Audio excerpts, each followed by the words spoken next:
জি। আপনি নিজে দেখেছেন এরকম? এমনকি আমি নিজেও দেখেছি। জি। এরকম মাতলামো করতো রাতের বেলা এরকম খেটে এসে? একটা রাত আমরা ঘুমাতে পারতাম না, মশারির মধ্যে আগুন ধরাই দিত, তারপরে ছুরি ধার দিত। হঠাৎ করে আমারে মানে নিয়ে গেল আমার বোনের ঘরতে না, তার ঘরে আমি বসে বসে খেলতেছি, তার বাচ্চার লাগে তো বলে যে আসো এদিকে, ডাইকা নিল নিয়া।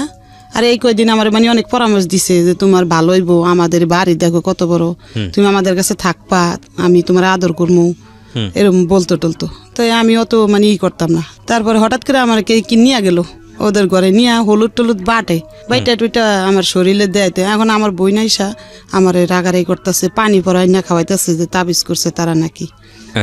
পানি পরা কোনো কাজ হয় না, মানে আমি হও কই না নাও কই না, তারা আমার হলুদ মলুদ দিতেছে, দিয়া টিয়া সুন্দর গোসল মোসল করে। তাদের আরেকটা বাড়ি আছে অন্য দূরে, ওই বাড়িতে নিয়ে গেছে, নিয়ে কাজী ডাইকা বিবাহ পড়াইতেছে। মানে আমার জন্মস্থান বরিশাল ভোলা। বরিশাল ভোলাতে আপনার জন্মস্থান? আচ্ছা, ঠিক আছে, শুরু করেন। আমি ছোটবেলা আমরা 4 বোন 4 ভাই ছিলাম। আমি ছিলাম 4 জনের ছোট। জি। আমার ছোট 2 ভাই 1 বোন, আর আমি 4 জনের ছোট। আচ্ছা। তখন ছোটবেলায় আমার বাবাই মানে একটা দোকান ছিল বাজারে, আমার 2 ভাই আর আমরা 2 বোন মিলে ওই দোকানদারি করতো, চা চু সব কিছু বিক্রি হইতো এটার ভিতরে, বড় দোকান। এমনি এমনি পরে বড় 1 বোন বিয়ে হয়েছে, গেছে গা শ্বশুর বাড়ি।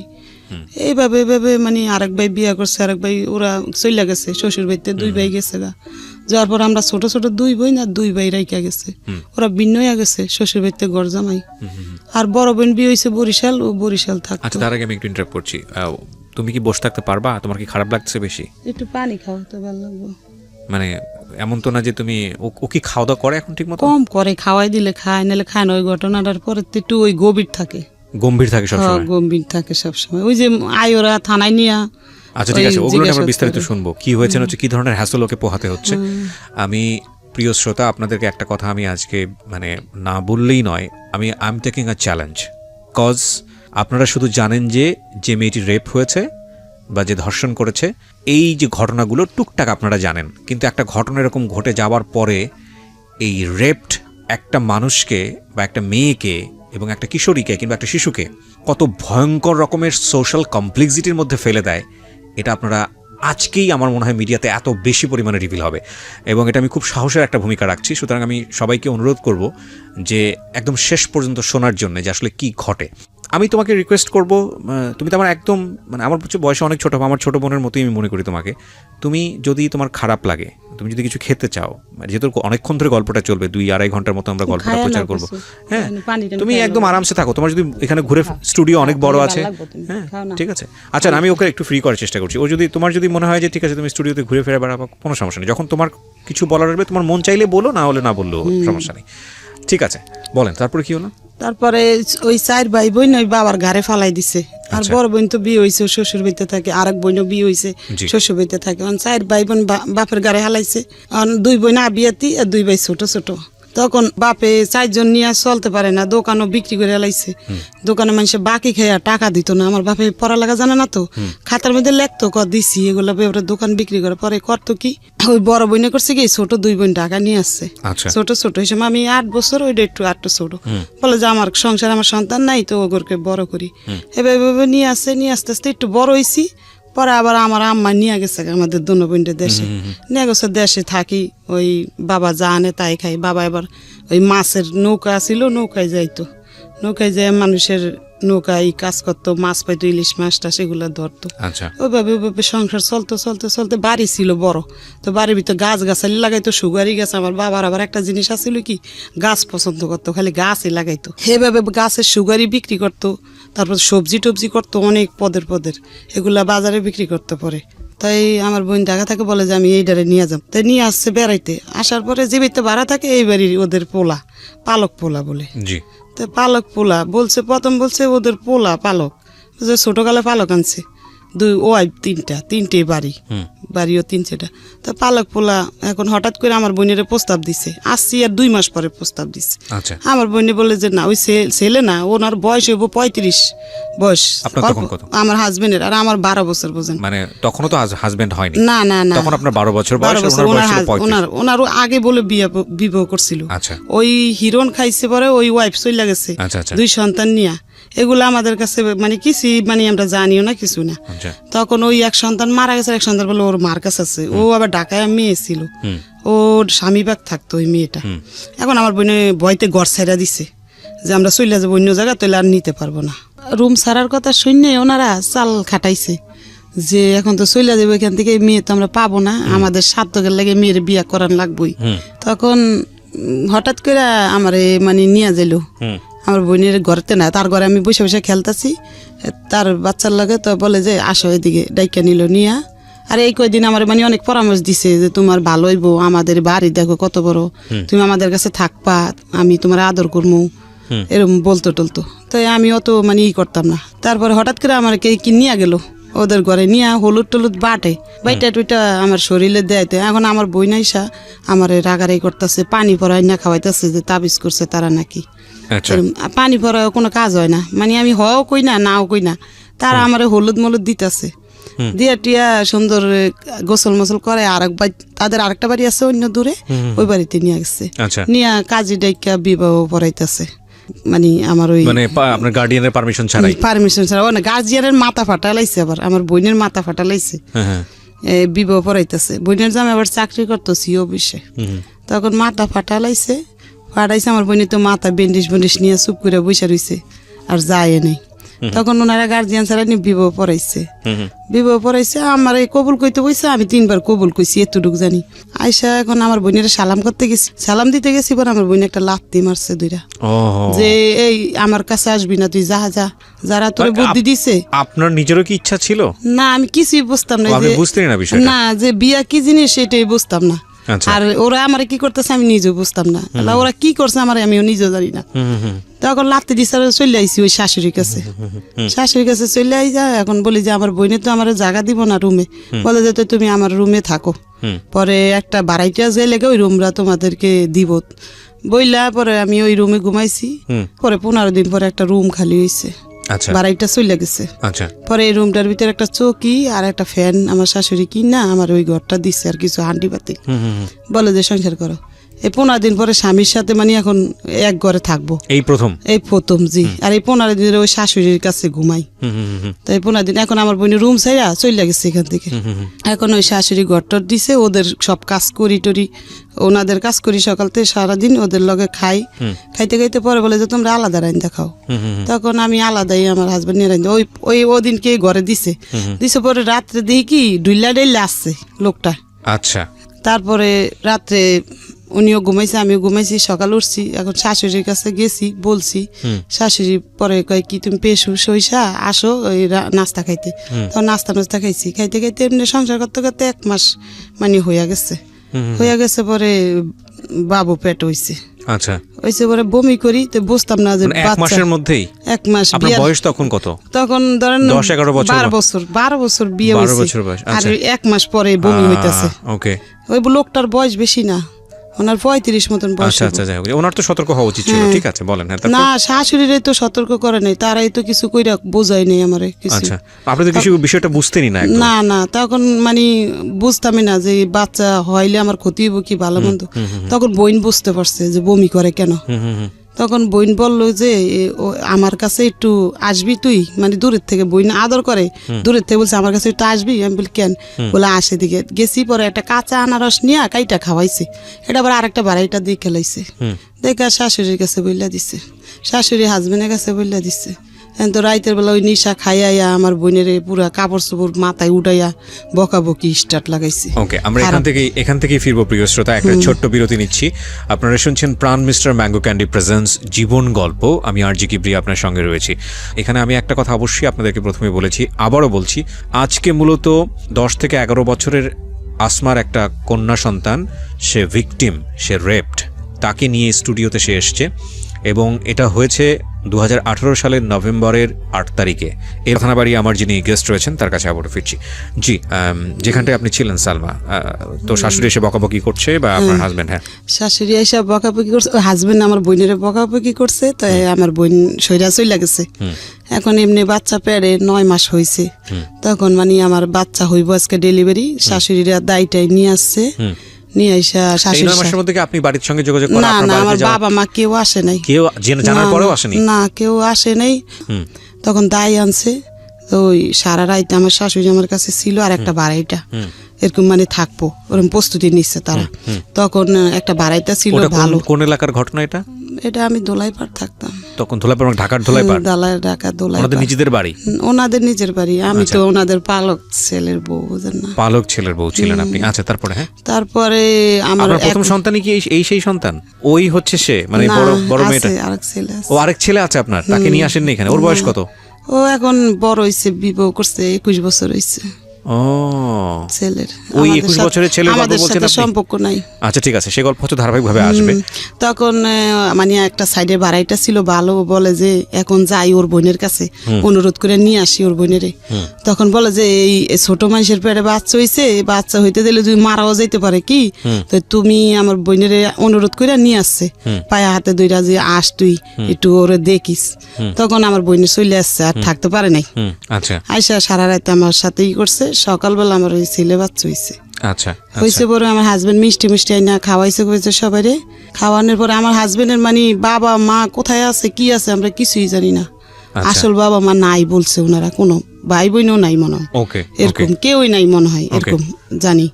তারপরে খাওয়াইছে আস্তে আস্তে একটু বাবুটা এই 5 মাসের হইছে। আর হঠাৎ করে ওই রাস্তায় মারামারি করছে, ওই ওষুধ কোম্পানির 2টা লোকে মারামারি করছে।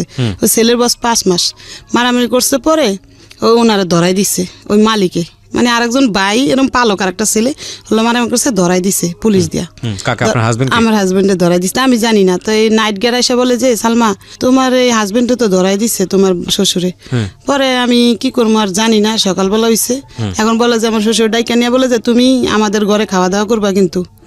পরে আমি ওই ওনাদের ঘরে একবেলা যাই, খাই, আর ওই বাচ্চাটা নিয়ে থাকি এরকম করে 2 মাস। এখন আমার বাবার বাড়ির মানুষ শুনছে ওই কথা, শুনে আমার বাবা চলে আসছে, আর থাকতে পারে নাই। আচ্ছা, চলে আসছে, গাছ বেচছে দেশে, বেচা গাড়ি ভাড়া নিয়ে আসছে যে আমার মেয়ে নিয়ে যাবো আমি।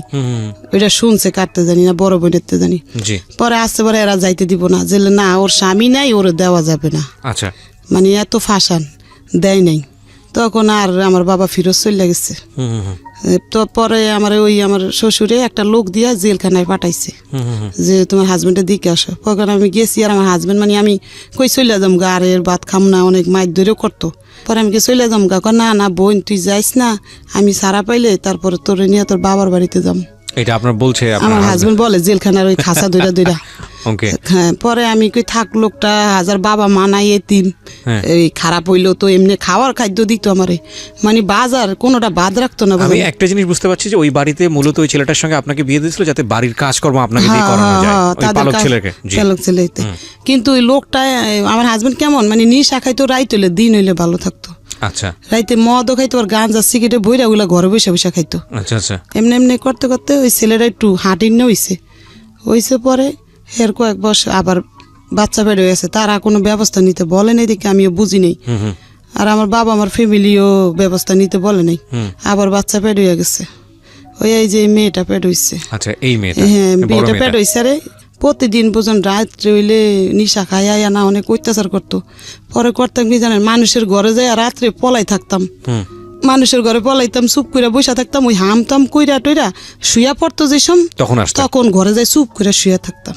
পরে এতই খারাপ ছিল, রাত্রে হইলে কি করতো পেশাব করে দিত বিছনার ভিতরে, প্রতিদিন দিত। ও জানে, ও দেখছে বড় হইয়া, প্রতিদিন পেশাব করে দিত। জানি না, ওই মদ খাইতো, প্রচুর খাওয়া খাইতো, একবার কাপড় মাথা তুলাইতো, রাস্তা দিয়ে মানুষের বক্তে বক্তে আসতো। কিন্তু কোনো মহল্লার মানুষে ওরে কিছু কইতো না, কইতো পাগল থাক কিছু। কোনো বাড়িওয়ালা দেখলো কইতো সালামান কি দিত লোকটারে, মানে ওরে সালাম দিত হেরা উল্টা, মানে একটু পাগল টাগল ছিল বসে। হ্যাঁ, ওরকম করতো। রাত্রে ভয় পাইতাম, ভয় পা ঠেলা আমি খাটের নিচে ঢুকা চুপ করে বসে থাকতাম। তখন তাদাম বাড়ি বিশ্রে বুসরে আসতো, পাইতো না, তখন চুপ করে শুয়ে থাকতো। শুয়ে থেকে ওই পেশাব করতো। সকাল হইলে জানি ওই পেশাব গুলা ধোয়া লাগতো আমার, খাতা করতো, শাশুড়ি কইতাম। আবার দেন সকালে রাইতে জ্বালানি খায়, তারপর সকালে তাও কাজ করা লাগতো, সংসারের কাজ করে আবার আমারটা করতাম। এমনি এমনি ওই বাচ্চারা পেট হয়েছে, তো ওই বাচ্চারা পেট হয়েছে, ওই মার খেতে খেতে পেট হয়েছে। ওর 7 মাসের সময় বাবার বাড়িতে চলে গেছি। আচ্ছা, যে এখন আমার বাচ্চা হইব, যদি মইরা যায় বাচ্চারা, তখন বাবার বাড়িতে গেছে, বাবা মা যত্ন করে ওই মেয়ে ওই অনেক কষ্টতে 1 মাস পরে। এখানে আরেকবার একটু বলে রাখি প্রিয় শ্রোতা, উনি 3 সন্তান নিয়ে এখানে এসেছেন। যে বড় সন্তানের গল্প বলছিলেন, ওই বড় সন্তানের বয়স এখন 21 বছর এবং ওনার সঙ্গে ওনার ব্যক্তিগত আর কোনো সম্পর্ক নাই। আর উনি যেই সন্তানের কথা এই মুহূর্তে বললেন, বড় মেয়ে তার, সেই বড় মেয়ে এই মুহূর্তে আমার সঙ্গে স্টুডিওতে আছে। আমি একটু আপনার সঙ্গে কথা বলি। হ্যাঁ, আপনার মা যেটা বললো, মাইক্রোফোনটা নিন, আপনি কাছে নিন। হ্যাঁ, আপনার মা যেটা বললো সেটা কি ঠিক? মানে বাবা সম্পর্কে যেটা বললো সেটা কি জি ঠিক? জি, Oh my আমার God! আম্মুর কল্লা কাটবে, মানে আমরা অনেক ভয় পেতাম, একটা দোনো রাতও ভাই বোনে ঘুমাতে ভয় পারতাম না ঠিক মতো। মানে আমার যতটুকু মানে জ্ঞান হওয়ার পরে আমি যতটুকু আমার মনে আছে ওই ঘটনাগুলো, রাত্রের ঘটনাগুলো। 4-5 মাসের বছরের ছিল, 5 বছর 6 বছরের ছিল, নিয়ে গেছি। ঠিক আছে, তা আপনি যেটা বললেন যে আপনার বাড়িতে গিয়ে যাওয়ার পরে যত্ন করলেন, যত্ন করে তারপরে 1 মাস পরে ব্যথা, প্রচুর ব্যথা, অল্প বয়সে মা হয়েছে, ওই ছেলে ছোট 2.5 বছরের, ওই ছেলে 2.5 বছরের, অনেক সুন্দর একটা ছেলে। তখন এই মেয়ে হইব, অনেক ফকির পাকড়া বাবা মা দেখায়া দায়টাই আইনা দাঁড়ে সবাই রাখে। তারপরে ডেলিভারি হয়েছে একটা মেয়ে, ছোট একবারে, ওজনও কম, পুষ্টি নাই কোনো শরীরে। তারপরে হয়েছে পরে আমার বাবারে ওই এর ভিতরে চলে গেছে, বলা চলে যায়, বলছে আমার বউ নিয়ে যাবো। বলে আমার মা বলছে ডেলিভারি ছাড়া আমরা দিব না। তখন বলে যাচ্ছে, তো আমি চলে যাই। 2 দিন থেকে ও চলে আসছে ঢাকা। তখন চলে আসছে পরে ও ডেলিভারি হয়েছে পুষ মাসের 15 তারিখে। ও হচ্ছে শীতের মধ্যে রাত 3টার দিকে হয়েছে। পরে ওরে নিয়ে 15 দিন পরে আমি ঢাকা চলে আসছি। আচ্ছা, আমার ছোট বোনটারে নিয়ে চলে আসছি ঢাকা, লগে করে নিয়ে। আমার বাবাই লঞ্চে উঠাই দিচ্ছে। ওরা আইন না সংসার করতেছি এমনি। ওই প্রতিদিন রাত রইলে খাইয়াই অনেক অত্যাচার করে। একদিন করছি কি জানেন, আমার মারণের লাগিয়া বিশ্রাইতেছে দিনে মদ খাইয়া। পরে মারতে পারে নাই, আমি ইচ্ছা করে কলের দিকে চলে গেছি যে না মারতে। খাটের স্ট্যান্ড ছিল আগের দিনে, কিন্তু দাঁড় উপরে কারা চাঙে না খাটের, এভাবে নিয়ে এই আমার মাথার ভিতরে এই শিলি হয়েছে 4টা, দেখেন এই শিলি মাথায় বাড়ি দিয়া মজক সহকার বার করে লাইছে। তখন আমার শাশুড়ি করছে কি, ওই শাশুড়ি আবার এমনি আদর করতো, মিশা কথা কম না, আমার অনেক আদর করতো, এখনো আদর করে। সে করছে কি জানেন, আমারে মানে নিয়ে গেছে ডাক্তারখানা, নিয়ে এটা শিলি দিছে। যখন না শিলি দেয়, গিট্টুগুলো এম করে টান দিয়ে, গিট্টু ওই সময় সুতা ছিল, সিলাই টিলে বাসাইছি। আর 1 সপ্তাহ পরে ওই শিলিগুলা যেসব খুলছে, আমি জানেন ওই অজ্ঞান হয়ে পড়ে গেছি ওখানে। তারপর বাসাইছি, আবার সংসার করতেছি এরকম করে সংসার করতে। একদিন করছি কি জানেন, আমার এই বাথরুমের ভিতরে পলাই রয়েছি, বাথরুম ভাঙ্গা, টয়লেট ভরা ছিল, নিচে টিন সাইড বাইতে থাকি না, আমার ওই শাশুড়ির সামনে, শ্বশুরের সামনে আমার করছে কি জানেন, বারাইত্যা থাকে 22টা, ওই বারাইত্যার সাক্ষী এখন ওই বারাইত্যায় দোলাই পারা আছে। ওই বারাইত্যা সামনে আমার করছে কি জানেন, বাথরুমে ফলাইছি না, বাথরুমের দরজাটা ধাক্কা দিয়া ঢুকে আমার এই মুখটা আছে না, ওই বাথরুমের গুয়ের ভিত্তে ডুমায়া ধরছে, আমার এই শরীরটা পুরো গু দিয়া বেড়ে আছে। আর এমন জোরে ঘুষা দিছে, বুঝলেন, এই জায়গাটা এরকম করে খাওয়ার পরে খাইয়ে করতো। এটি ভালো থাকলে কিছুই করতো না, সে মদ আর গাঞ্জা খাইয়া এরকম করতো। ওরম করতে ও বাচ্চার বয়স 4 বছর হয়েছে, মায়ের খেতে অনেক হেরা বার করে দিছে।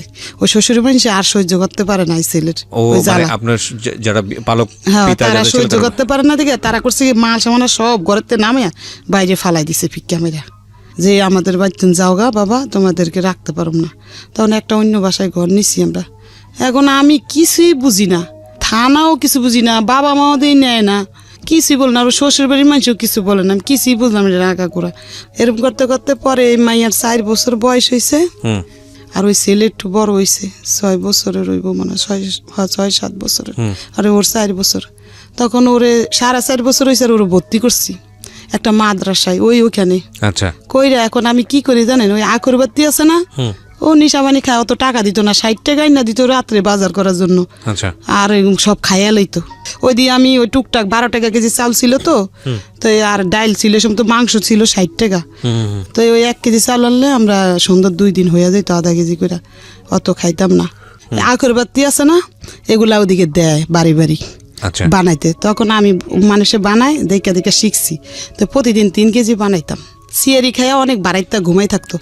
হ্যাঁ, আমি ঘুমাইতাম না, আমি ওই বৈশা ঘরের মধ্যে ওই গোলাইয়া বইয়া বানাইতাম। তো সবাইতে বেশি বানাইতাম, 4 কেজি কি 4.5 কেজি বানাইতে পারতাম আগরবাতি। জি, বেড়ারা দিয়া যায় বাসায়, গুড়িও দিয়া যায়, গোলাই নিতে হয় আটার মতন করে।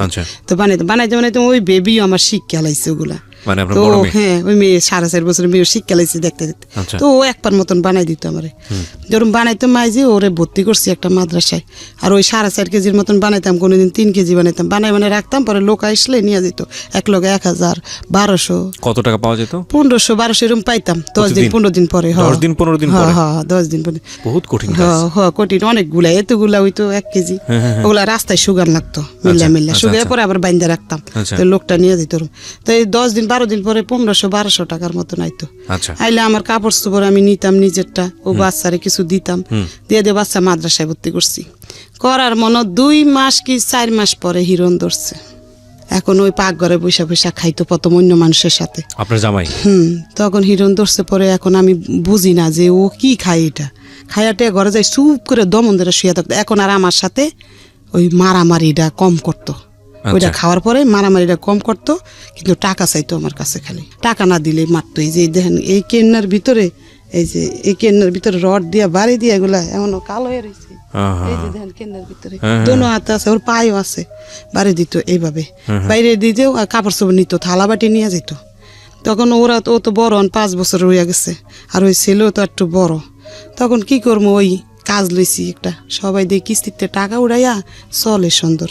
ওই আগরবাতি দিয়ে চলবো না, মেশিনটা আনতালে জালি ব্যাগ সিলাই নেটগুলা ওই ফলের দোকানে দেয়। অনেক একজনে বুদ্ধি দিয়ে কি, ওই তোর স্বামী তো ওই নিশা ধরছে, এখন তো ওই বাচ্চা দুটার জীবন নষ্ট হইব, আর বাবা মাও নেয় না আমার আয়সা, কেউ পাশেও দাঁড়ায় না। তখন বললাম যে একটা মেশিন কিনবো, তখন কিস্তিতে টাকা উঠেছি 10,000। আমি এখানে একটা বিরতি নিতে চাই। প্রিয় শ্রোতা, আপনারা তো শুধু গল্পটা শুনছেন, ইনফ্যাক্ট আমি বলবো যে এতদিন যাবৎ কোনো একটা ঘটনার আপনি রেপ কেন্দ্রিক কোন তোর 1000 সিলাইতে পারব না, তখন একটা মোটর কিনা নিলাম 500 টাকা দিয়া। আচ্ছা। কিনা লাগাইয়া এখন সিলাই আমি, ও বাস করে।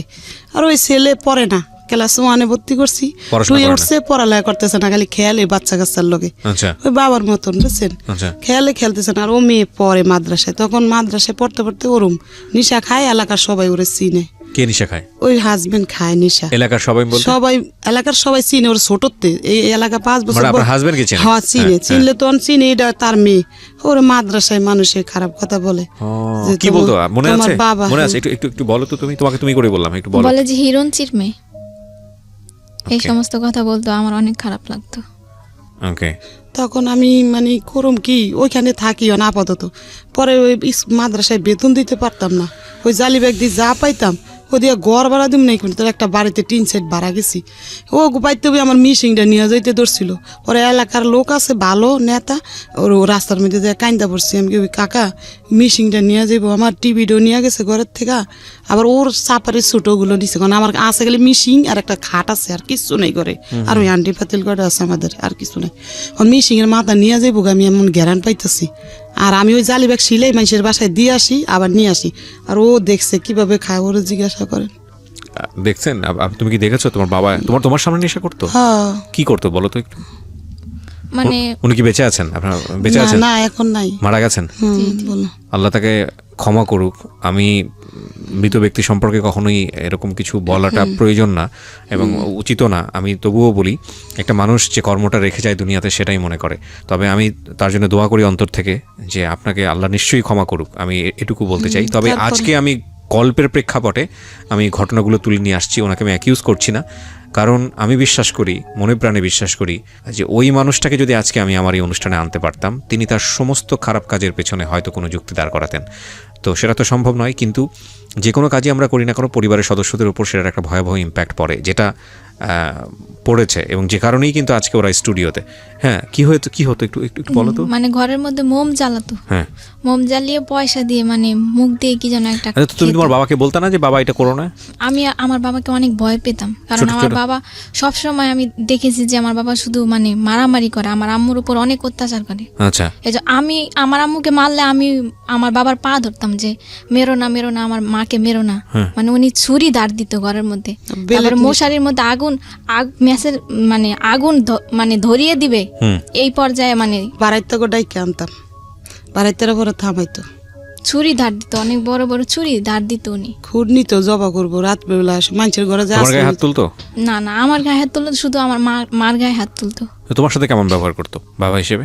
দিনের বেলা ভালো থাকতো, কিন্তু রাত্রে তো নেই। বইতে তো এক কোনায় থাকতো দুই বাচ্চা, মশারির কোনায় বসে থাকতো দুজনে। মানে ওর বড় ভাই আরো? আচ্ছা, okay, তখন তো এই যে আপনার মেয়েটা না, হয়নি। এই সংসার তো আমার অনেক পরে আচ্ছা হয়েছে। ঠিক আছে, তো বলেন তারপর। তখন এই এরকম করতে করতে পরে হঠাৎ করে এখন মিশিংটা আছে, ওই লোকটার বললাম, তখন ওই লোকটার বাড়ি লিরে বলছে যে ওর হাজবেন্ডরে এখান থেকে বার করে দিতেছি, আর এখানে আসবো না, জায়গা দেব না।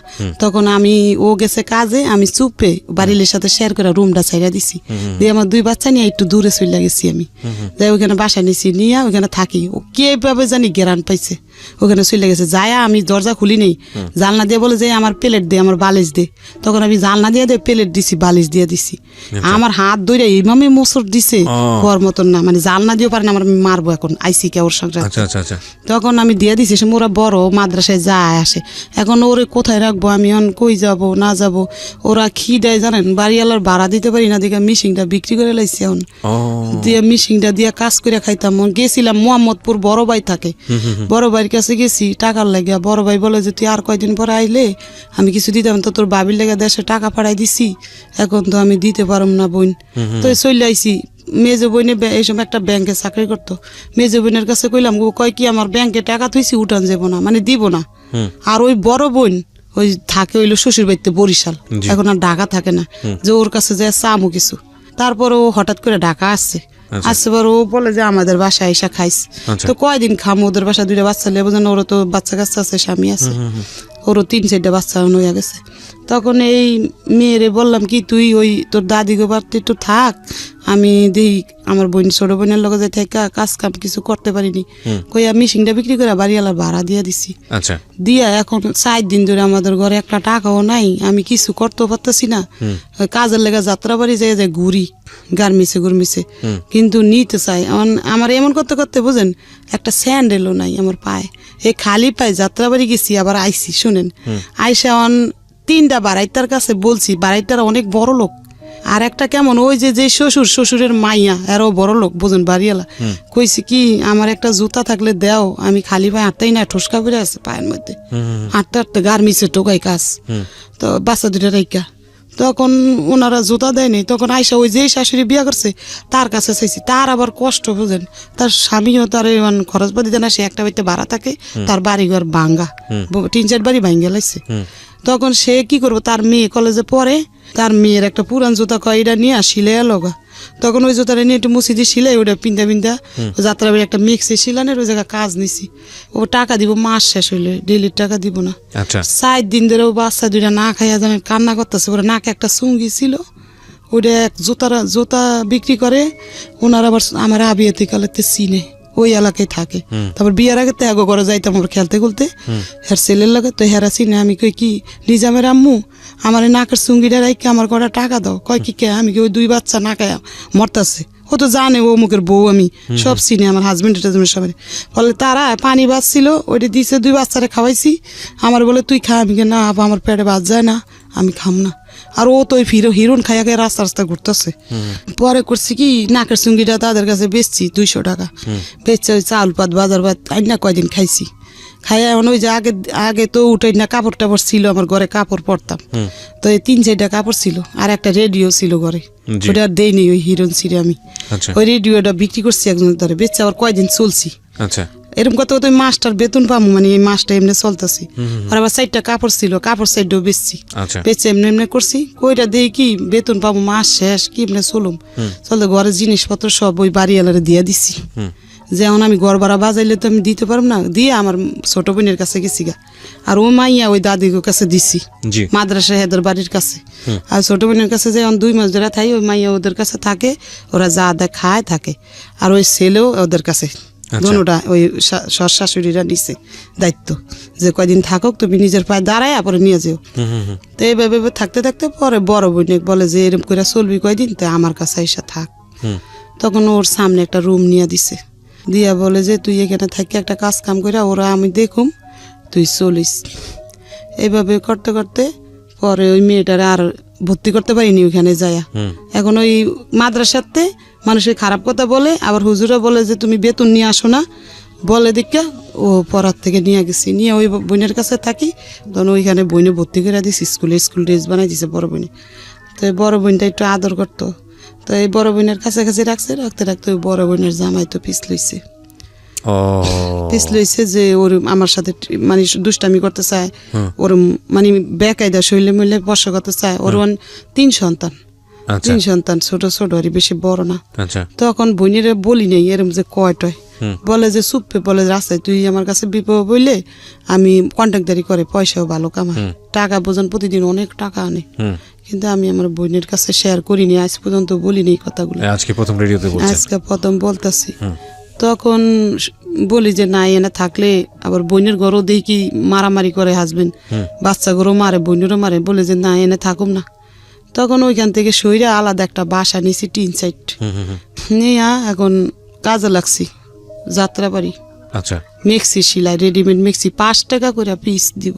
ওকে, পরে সিলাই পেটিকোট মেক্সি সিলাইতে সিলাইতে ওই টাকাটা দিয়ে ঘর ভাড়া দেই, মাস শেষ ওদের 2টারে খাওয়াই। এর মধ্যে আমার বাবার কাছে বড় বোন ফোন দিছিল যে সালমা কিভাবে খাইবো। বাবা বলে যে ওর কাছে সিলাই মেশিন আছে না, ওইটা দিয়ে খাইতে পারে না, এই কথা বলছে। শুনি না মনে কষ্ট লাগছে বুঝছেন। পরে কই বাবা মাকে দরকার নেই, বাবা বাচ্চা আছে ওই সময়। তখন বাইরে তো আর খোঁজ নেই, আর কেউ নাই খোঁজ নেন। তখন কি করবো, ওই জায়গায় বাসা নিয়ে থাকি। হঠাৎ করে আমার এত অসুস্থ হয়ে গেছি, কাজ করতে করতে বুঝেন, বিছনার লগে লেগে গেছি। লাগার পরে ওই 2টা লোক, আমার বাবা আবার বোলার থেকে বাড়ি বিক্রি করে নোয়াখালী বাড়ি করছে।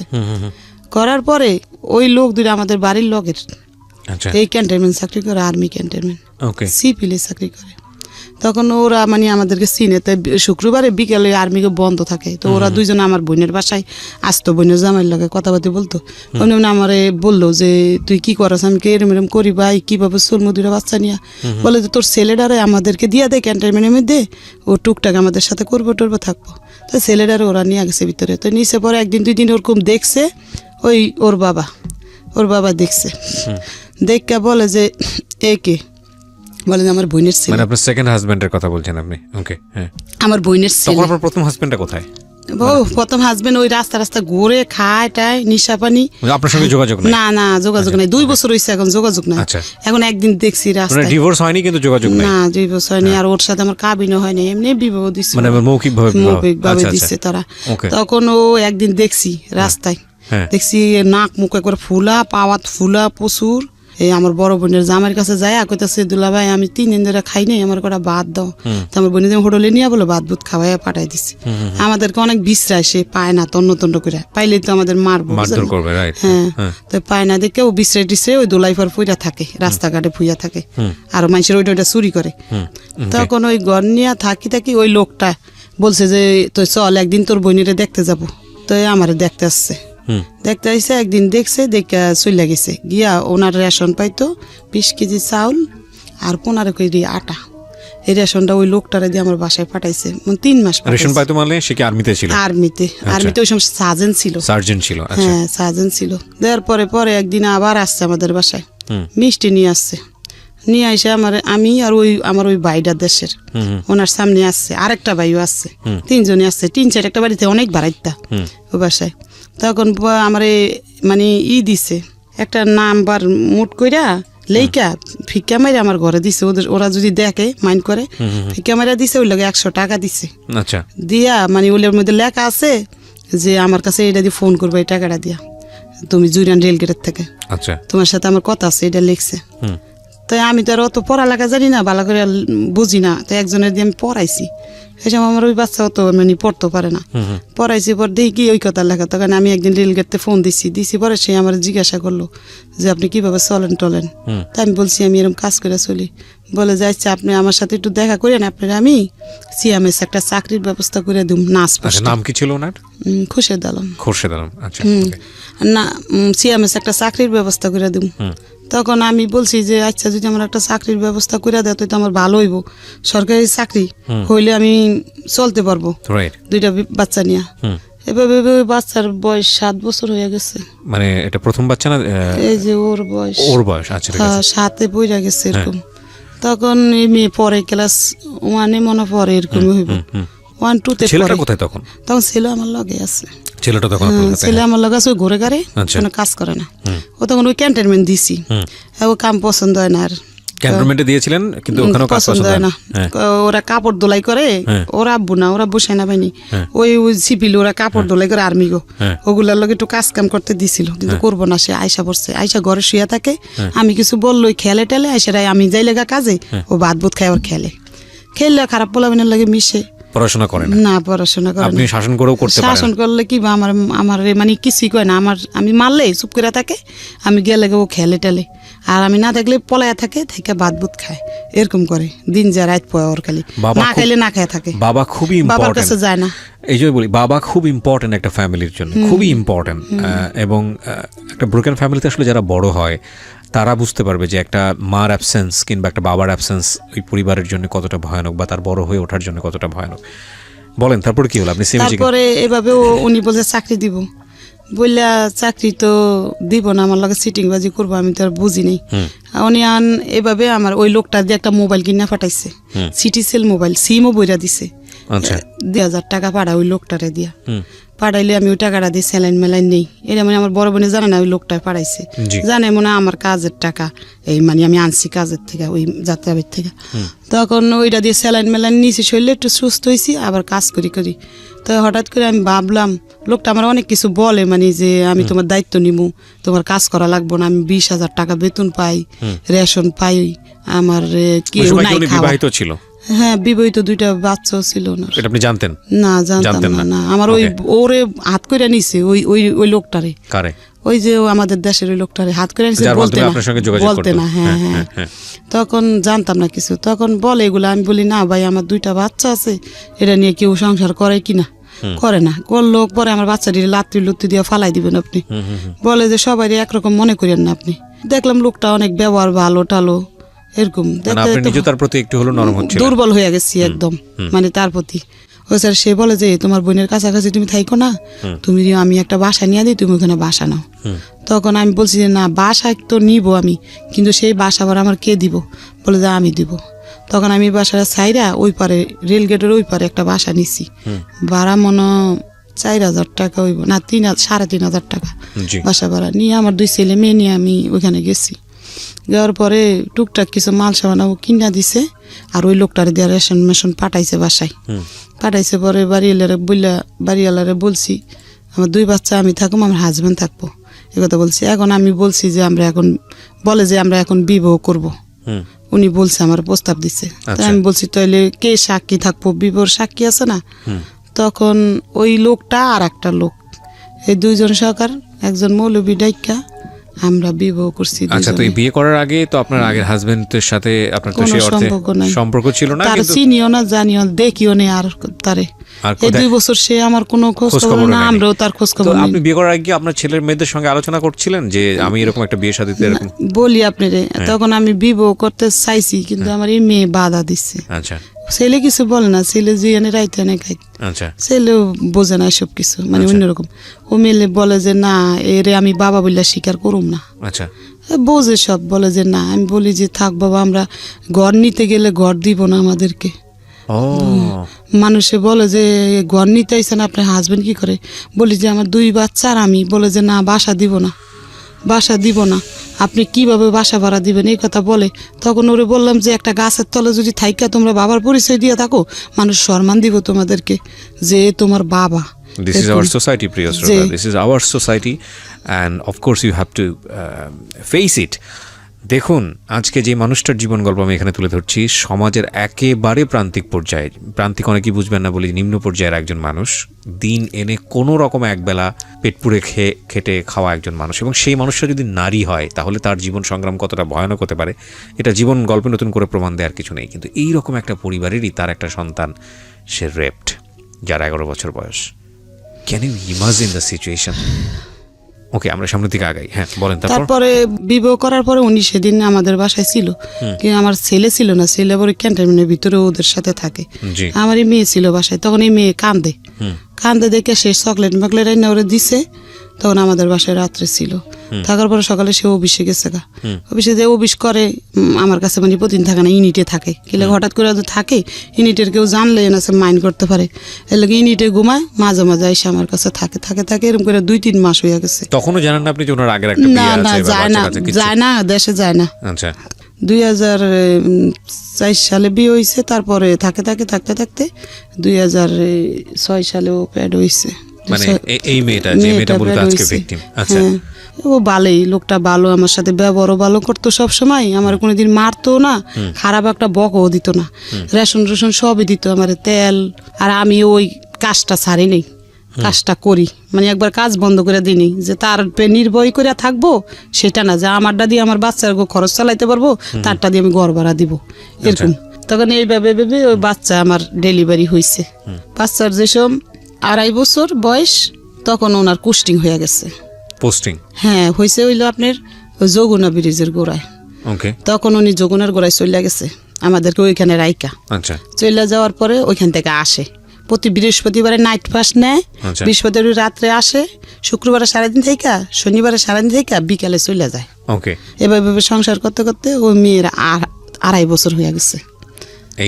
হ্যাঁ, এই মেয়েটার 2.5 বছর বয়স হয়েছে। এখন কাজ ছাইরা দিছে, আমার হাজবেন্ড মানে সন্দেহ করে যে কাজ করতে যাইতে পারবা না, মানে সারাদিনে ফোন দেয় ওই যমুনার গোড়ার থেকে, আবার ওদের সাথে কথা বলতে চাইতো। আমি যদি বাজারে যেতাম তারপর 10 বার ফোন দিয়ে লাইতো। এরপরে আমি কাজটা ছাইরা দিছি, যে আমরা সন্দেহ করবো যে আমার এই সংসার ডোবাঙ্গিয়া দিব গা। কাজ ছাইরা দিয়ে বাচ্চার 2.5 বছর বয়স। হঠাৎ করে একদিন আমার মেজে বোনটা আসছে, এর মধ্যে আমার বড় বোনও জেনে গেছে, ছোট বোনও জেনে গেছে, আমি বিবাহ বসছি, ফ্যামিলির সবাই জানছে, আমার বাবাও জানছে। তো এখন উনি একদিন আমাদের বাসায় আসছে পর আমার বোনের ছেলে আবার স্টেডিয়াম চাকরি করে, ছবি বানায়, ক্যামেরা নিয়ে আসছিল আমাদের বাসায়, দেশে যাইব ওর মার সাথে। তো হঠাৎ করে আমার এই মেয়ে ওর বাবার কোলে ছবি তুলে নিছে। আমার হাজবেন্ড কখনো আমার লোক ছবি টবি তুলতো না, তো ওদিন গিয়ে প্রথম বাবার সাথে কোলে 2.5-3 বছরের ছবি তুলে নিচ্ছে, 2.5 বছরের 3 বছরের ছবি তুলে নিছে ছবিগুলা রাখছে। হঠাৎ করে 2009 সালে আমার সাথে উনি আর যোগাযোগ রাখে নাই, ওই যমুনার গোড়ার থেকে। আচ্ছা। আর খোঁজ খবর নাই ওনার। এখন 2 বছর হইছে, ওনারে আমি বিশ্রে আর পাই না। হ্যাঁ, ওনার দেশের বাড়ির ঠিকানা কইছে, কিন্তু আমি বিশ্রে মানে পাইতাছি না, ওনার যাইনি। আপনাকে যে বিয়ে করেছিল সেখানে কি কোনো কাবিন হয় নাই? কাবিন হয় না, গতি ক্যান্টনমেন্ট গেছি খোঁজ নিতে বললা। আর ওই নুরুরে বলছি, ও বলে যে কুষ্টিং হয়েছে ওই জায়গা, আমার সাথে যোগাযোগ নাই, এই কথা ওই লোকটা বলে। আর গেটে জিজ্ঞাসা করছি যে কেন বিশ্রাম, আমার হাজবেন্ড আবার আমার না করছিল, যে কেউর কাছে বললো না আমি তোমার বিয়ে করছিল, আমার চাকরি চলে যাবো, কিন্তু আমি বুঝতাম না কেন চাকরি দেবো। ওই যে ওর বউ আছে, আবার দ্বিতীয় বিয়ে করলে চাকরি দেবো, এটা আমার বোঝাইতে চাইছে, কিন্তু আমি বুঝতে পারি নাই। এখন 2 বছর ধরে আর কোনো খোঁজ নাই। এখন কি করবো, আবার বাধ্য হইয়া কাজে লাগছি ওই যাত্রা বাড়ি, ওই মিক্সির কারখানায় কাজ করি। এখন 2 মেয়ে হয়ে গেছে, মানে এই মেয়ের লাগে মেয়ে ওরে রাখা লাগে, কি করবো, রাখতে হয় বাধ্যতা। রেখে কাজ করি করে কোনো মতো চলি 2 বছর ডেইলি ফোন দিতাম 4-5 বার, প্রত্যেকটা সিম বন্ধ করে লাইছে। একটা লোক দিয়ে ফোন দিছে এখন আমারে, ওর একটা ফ্রেন্ড দিয়া বলে যে ও আপনার হাজবেন্ড অসুস্থ, মাদ্রাস নিয়ে গেছে, অ্যাক্সিডেন্ট হয়েছে, আপনি অপেক্ষা করেন, ও মাদ্রাসতে আসলে আপনার কাছে ফিরে দেবো। মনে একটু সান্ত্বনা পাইছি যে হইতে পারে এরকম কি দেখো। তা বললে হঠাৎ করে ওই লোকটারে ফোন দিলে, লোকটা আর ধরে না, ওই একদিনে বলছে, আর খোঁজ নেই 2011 সালে ফোনটা রিসিভ করছে পরে আমি কান্দা দিছি পরে আল্লাহর কোন কুদরত আসছে আমাদের বাসায়, বলে যে আমি অ্যাক্সিডেন্ট হয়েছি, মাদ্রাস ছিলাম, সব মিথ্যা কথা। আমি যেমন বলদ, আমার বলদরে বুঝাইছে এমন। তখন গেছে সেদিন, পরের দিন আসছে। এখন আমি বলছি, দেখেন ভাই, আপনি আমার নিয়ে যদি সংসার করতে চান তাহলে আমার সাথে কাবিন করতে হবে, তাহলে আমি আপনার সাথে সংসার করবো, নাহলে করবো না। আপনি গেছেন গা আমার মতন আমি 2 মেয়ে খাওয়াইতে পারবো, সমস্যা নেই। পরে বলে যে করবো, আমি কাবিন করবো। তখন উনি আর আমি শনিয়াকরা গেছি, তখন আমি আর উনি গেছি, গিয়া আমরা ওইখানে রেজিস্ট্রি কাবিন করছি, আবার এমনি কাবিনও করছি, 2টাই করছি। এটা কি উনি নিয়ে গেছে আপনাকে সেই অফিসে, নাকি আপনি নিয়ে গেছেন? আমি নিয়ে গেছি, 2জনে গেছি রিক্সা দিয়া, যা কাবিন করছি। কইরা পরে আমরা কাবিন লগে তো দেয় না, 3 মাস পরে দিছে রেজিস্ট্রি কাবিনটা। আর ওই কাবিনটা দিছে আমার 1 সপ্তাহ না 15 দিন পরে। টাকা দিছে আমার হাজবেন্ড, 5,000 না কত টাকা নিচ্ছে। কাবিনে কি লেখা, মানে কত টাকা দিন? 2 লাখ টাকা কাবিন করছে। তখন কাবিন করে বাসায় আইছি, তো বালের সংসার করতেছি। পরে ওইখানে আবার উনি সিটিংবাজি করছে। ওই 2 বছর পরে আসছে যে চাকরি করে, কিন্তু যমুনার ব্রিজের গোড়ায় এখন পোস্তগুলো আসছে কয়েকদিনের লাগা, চাইছিল কয়েকদিনের মধ্যে আমারে আবার ভোগ কইরা চলে যাইব। কথা বুঝছেন, মানে মনের ভিত্তি হারামজাদর। তখন ওরা আমি জিজ্ঞাসা করি তুমি এখন কোথায় আছো, আমি উত্তরা র্যাবে আছি। শুনলেন কথা কি সিটিং বাস, উত্তরা র্যাব আছে, ওই কাবিনের ভিতরে র্যাব পরিচয় দিছে। তখন একটু পরে ওনার কাবিন টাবিন করার শেষে যখন ওনার পকেটেতে আমি আইডেন্টি কার্ড বার করে ফেলাইছি, করে দেখি উনি রংপুর 8 ইঞ্জিনিয়ারে কুস্টিং হয়েছে, অরিন অফিসার র্যাঙ্ক ওনার এখন 2009 অরিন অফিসার হয়েছে। তখন আমি বলি এটা কি করলা, কয় কি আরে আমি ছিলাম তো ওই র্যাবে ছিলাম তো এই কয়দিন। শুনলেন কথা, যা কাবিনে র্যাব দিচ্ছে আমার তো সমস্যা নেই। অন দেখি 5 মিনিট পর পর আমার বাসায় চলে আসে। কিরে র্যাবের থেকে 5 মিনিট পর পর তো উত্তরা থেকে আমার বাসায় আসা যায় না, আজকে আমি পিছ লাগুম ওর সাথে, কই যায় ও দেখবো। তখন উনি বাইরে গেছে ঘরের থেকে, আমি ওনার পিছিয়ে পিছিয়ে যাই, দেখি উনি পোস্তাওয়ালা ক্যান্টনমেন্ট ঢুকছে। তো 1 দিন 2 দিন 3 দিন ঢুকছে, 4 দিন দিয়ে আমি গেটে গেছি, যাই বলি যে এই লোকটারে চিনেন, আমার কাছে ছবি আছে, ছবি দেখাইছি। লোকটা কয় কিন্তু অরিন অফিসার খুরশেদ, কি হন আপনি? আমি কি আমার হাজবেন্ড? বলে যে আপনার হাজবেন্ড, আপনার বাচ্চা করা? আমি বলি যে আমার 1 মেয়ে।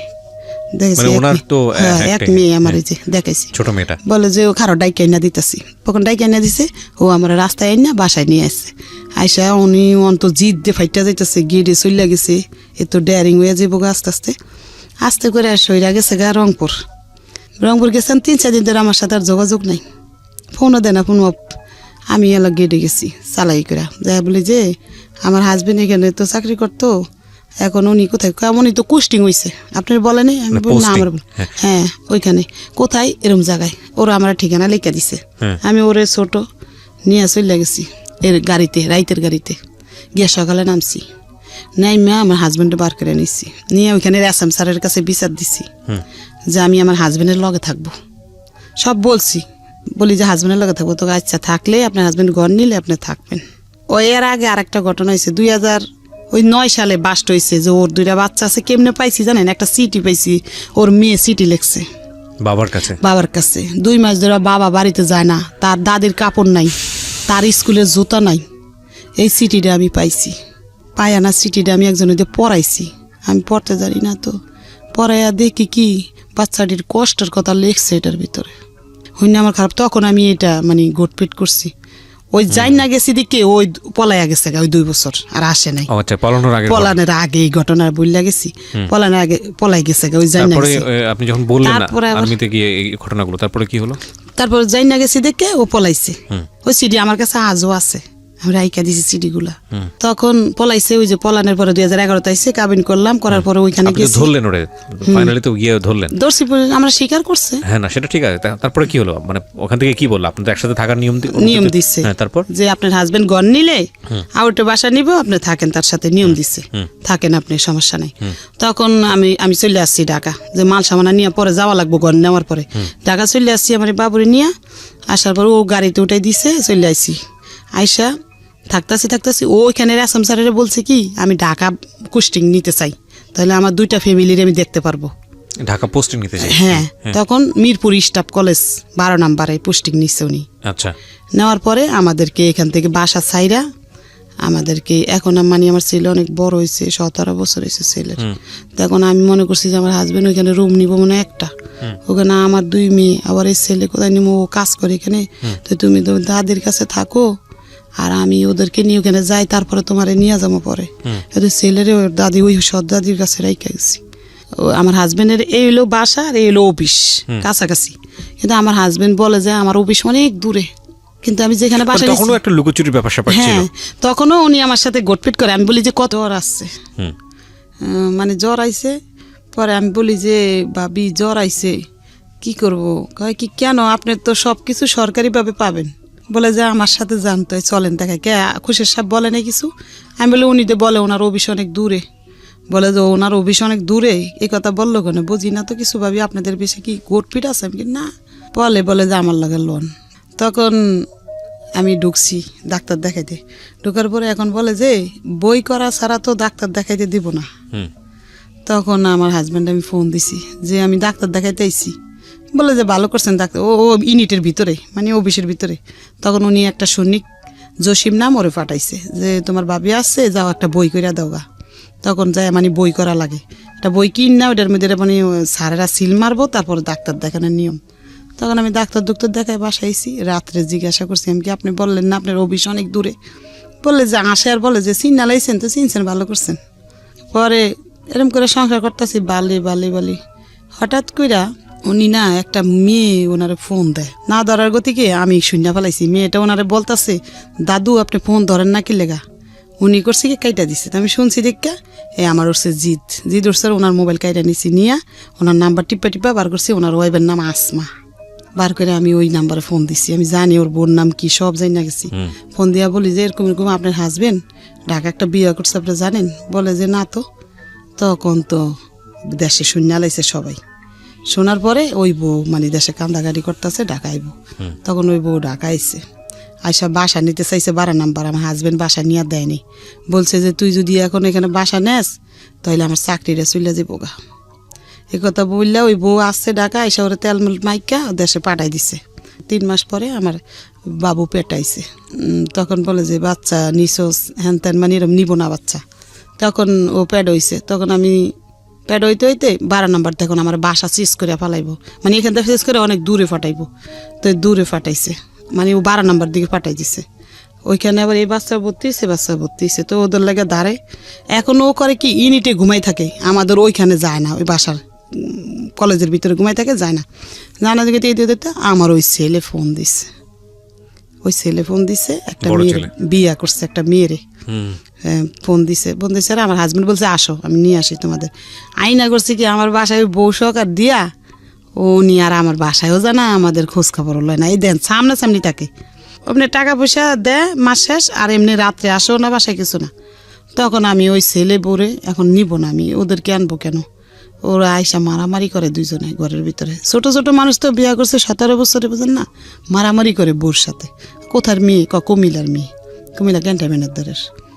মারামারি করে দেখে আমি একটা ঘরে ড্রেসিং টেবিল ছিল আমার আগের, ওটা বিক্রি করে ওদেরকে 2000 টাকা দিয়া কইছি তোমরা যাও গা শ্বশুর বাড়িতে থাকো আন তুমি, পরে আমি ঢাকা যাই কি করি তোমার একটা লাইন করে আমি দিতে পারছি। তখন উনি ওই আমার ওই ছেলে ধরেন হয়েছে সিয়ামেসে, হওয়ার আগে 3 দিন আগে ও চলে গেছে পোস্টিংয়ে। আমার হাজবেন্ড আর আসে নেই। 3 দিন পরে আমার হাজবেন্ড আসছে, এর মধ্যে আমার বোন আছে, মেয়ে বোন বাইর বউ আসছে দেশের থেকে, ওরা আমার যত্ন করতেছে। দেশে বলছি দেখা উনি জিদ্দের ঠেলা, আগে তো ভালো বাজার করছে, দেশে বলছি বলে জিদ্দের ঠেলা উনি আমার ঘরে কোনো বাজার করে না। এখন ওনার কুষ্টিম শেষে উনি যশোর চলে গেছে, যাওয়ার পরে আমাদের কোনো টাকা পয়সা দেন, আমাদের ওইখানে ফালাইয়া রেখে গেছে। এখন কি করবো, গেছি যশোর, যাই ওইখানে ইউনিটে টলছি পরে আমার টাকা দিচ্ছে এদিন 10,000 দিছে, পরে আমি আবার চলে আসছি। ওইটা দিয়ে বাড়িওয়ালারা দিছি কয় টাকা জানি, ঘর ভাড়া 4-5 হাজার টাকা, আড্ডা দিয়া চলতেছি। কোনো মধ্যে চলতে 2 মাস টাকা পাঠাইছে বিকাশে, পাঠানোর পরে না আবার 2 মাস টাকা পাঠায় না, 2 মাসের ভাড়া বাজ্যা গেছে। তারপর আবার ওই বাবুরি নিয়ে 22 মাসের এখন গাড়ি তুলছি, গিয়ে গেটে গেছি। পরে ওই লোকজনে আমার হাজব্যান্ডটাই কিনে দিয়েছে, তো হাজব্যান্ডে নিয়ে গেছে, নিয়ে এক সৈনিকের বাসায় উঠাইছে। ওই সৈনিকের কইছে খাওয়া দাওয়া দিতে, দিয়া 2 দিন ধরে আমি ওই সৈনিকের বাসায়, আমার হাজব্যান্ড আমার খোঁজ খবরও নেয় যায় উনি আমার কাছে। তখন আমি নিচে নামিয়া গেছি ওরে কোলে নিয়ে, নামিয়া আমি ইউনিটের ভিতরে ঢুকছি। ঢুকা কমান্ডাররা মানে মিটিং করতেছে, তাই আমার ডাকছে যে কে, কইছে অনুকের ও ভাই। তা আমার যাই জিজ্ঞাসা করতেছে লেফটেন্যান্ট কর্নেল উনি আমার জিজ্ঞাসা করে গেছি। পরে জিজ্ঞাসা করবো কেন আসছেন, কি ভালো মন্দ, তা জিজ্ঞাসা না করে আমার হাজব্যান্ড দাঁড়ায় রয়েছে। ও বানাইয়া কইছে ওর বিয়ে হয়েছে আগে, তো আমার তো বিয়ে হয়েছে জানি আমি, সে বিয়ে করছে। বলে যে আপনার কয়টা বিয়ে হয়েছে? আমি কি স্যার আমার আগে বিয়ে হয়েছে, একটা বাচ্চা আছে, মেয়ে বাচ্চা আমার, আমি এটা বলছি।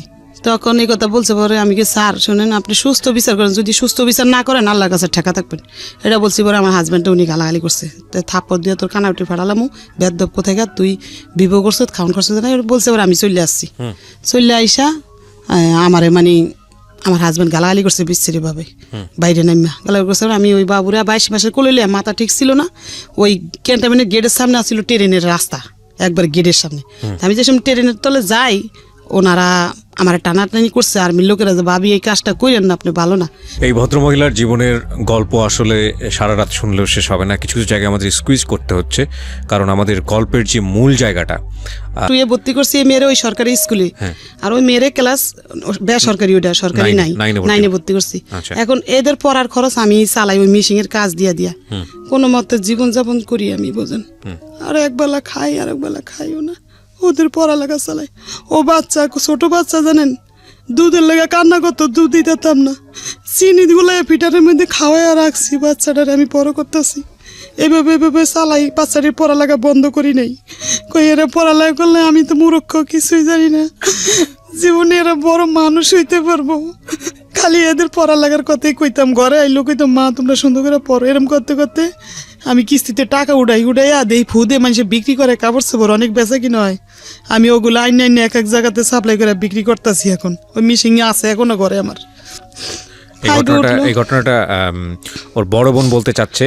প্রিয় শ্রোতা, আমরা মাকে এতক্ষণ পর্যন্ত ফ্লোর দিয়ে রেখেছিলাম এবং আপনাদের সদয় অবগতির জন্য জানাচ্ছি।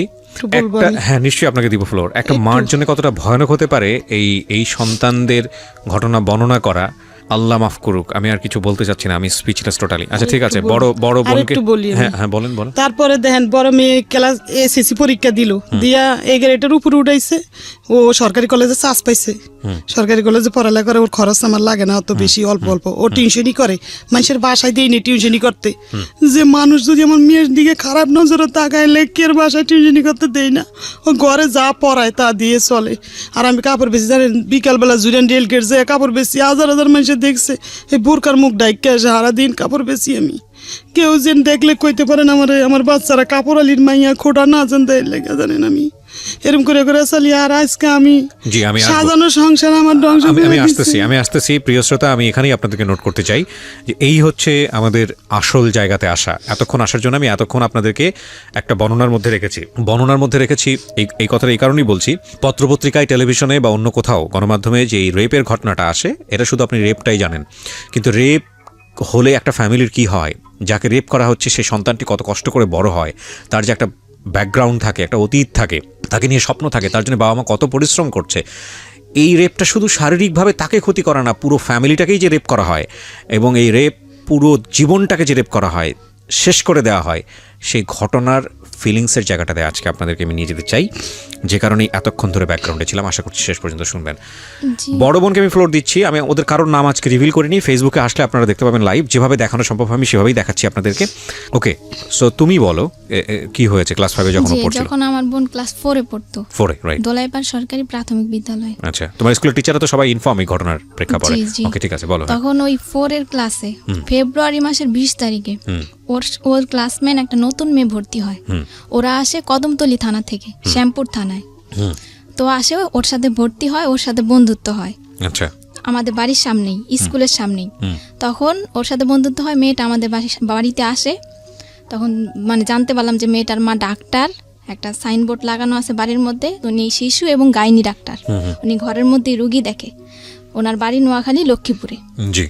তখন উনি মানে ওনার সাথে, ওনার মেয়ে দেখলাম ভালো, উনিও দেখলাম ভালো, তো মিশতে দিলাম আমরা ওই মেয়েটার সাথে। তারপরে উনি আমাকে একদিন একটা প্রস্তাব দিল, ওই তাসনিম, মেয়েটার নাম তাসনিম, আর ওর মার নাম হলো খন্দকার জান্নাতুল ফেরদাউস। ওই খন্দকার জান্নাতুল ফেরদাউস আমাকে একটা প্রস্তাব দিল ওনার মেয়েকে পড়ানোর জন্য। ক্লাস 4 যখন শেষ পর্যায়ে, শেষ দিকে, তখন আমি রাজি হলাম যে আমার বাড়ির সামনেই তো পড়াই আমি। তো ওনার মেয়েকে আমি 3 মাস পড়িয়েছি।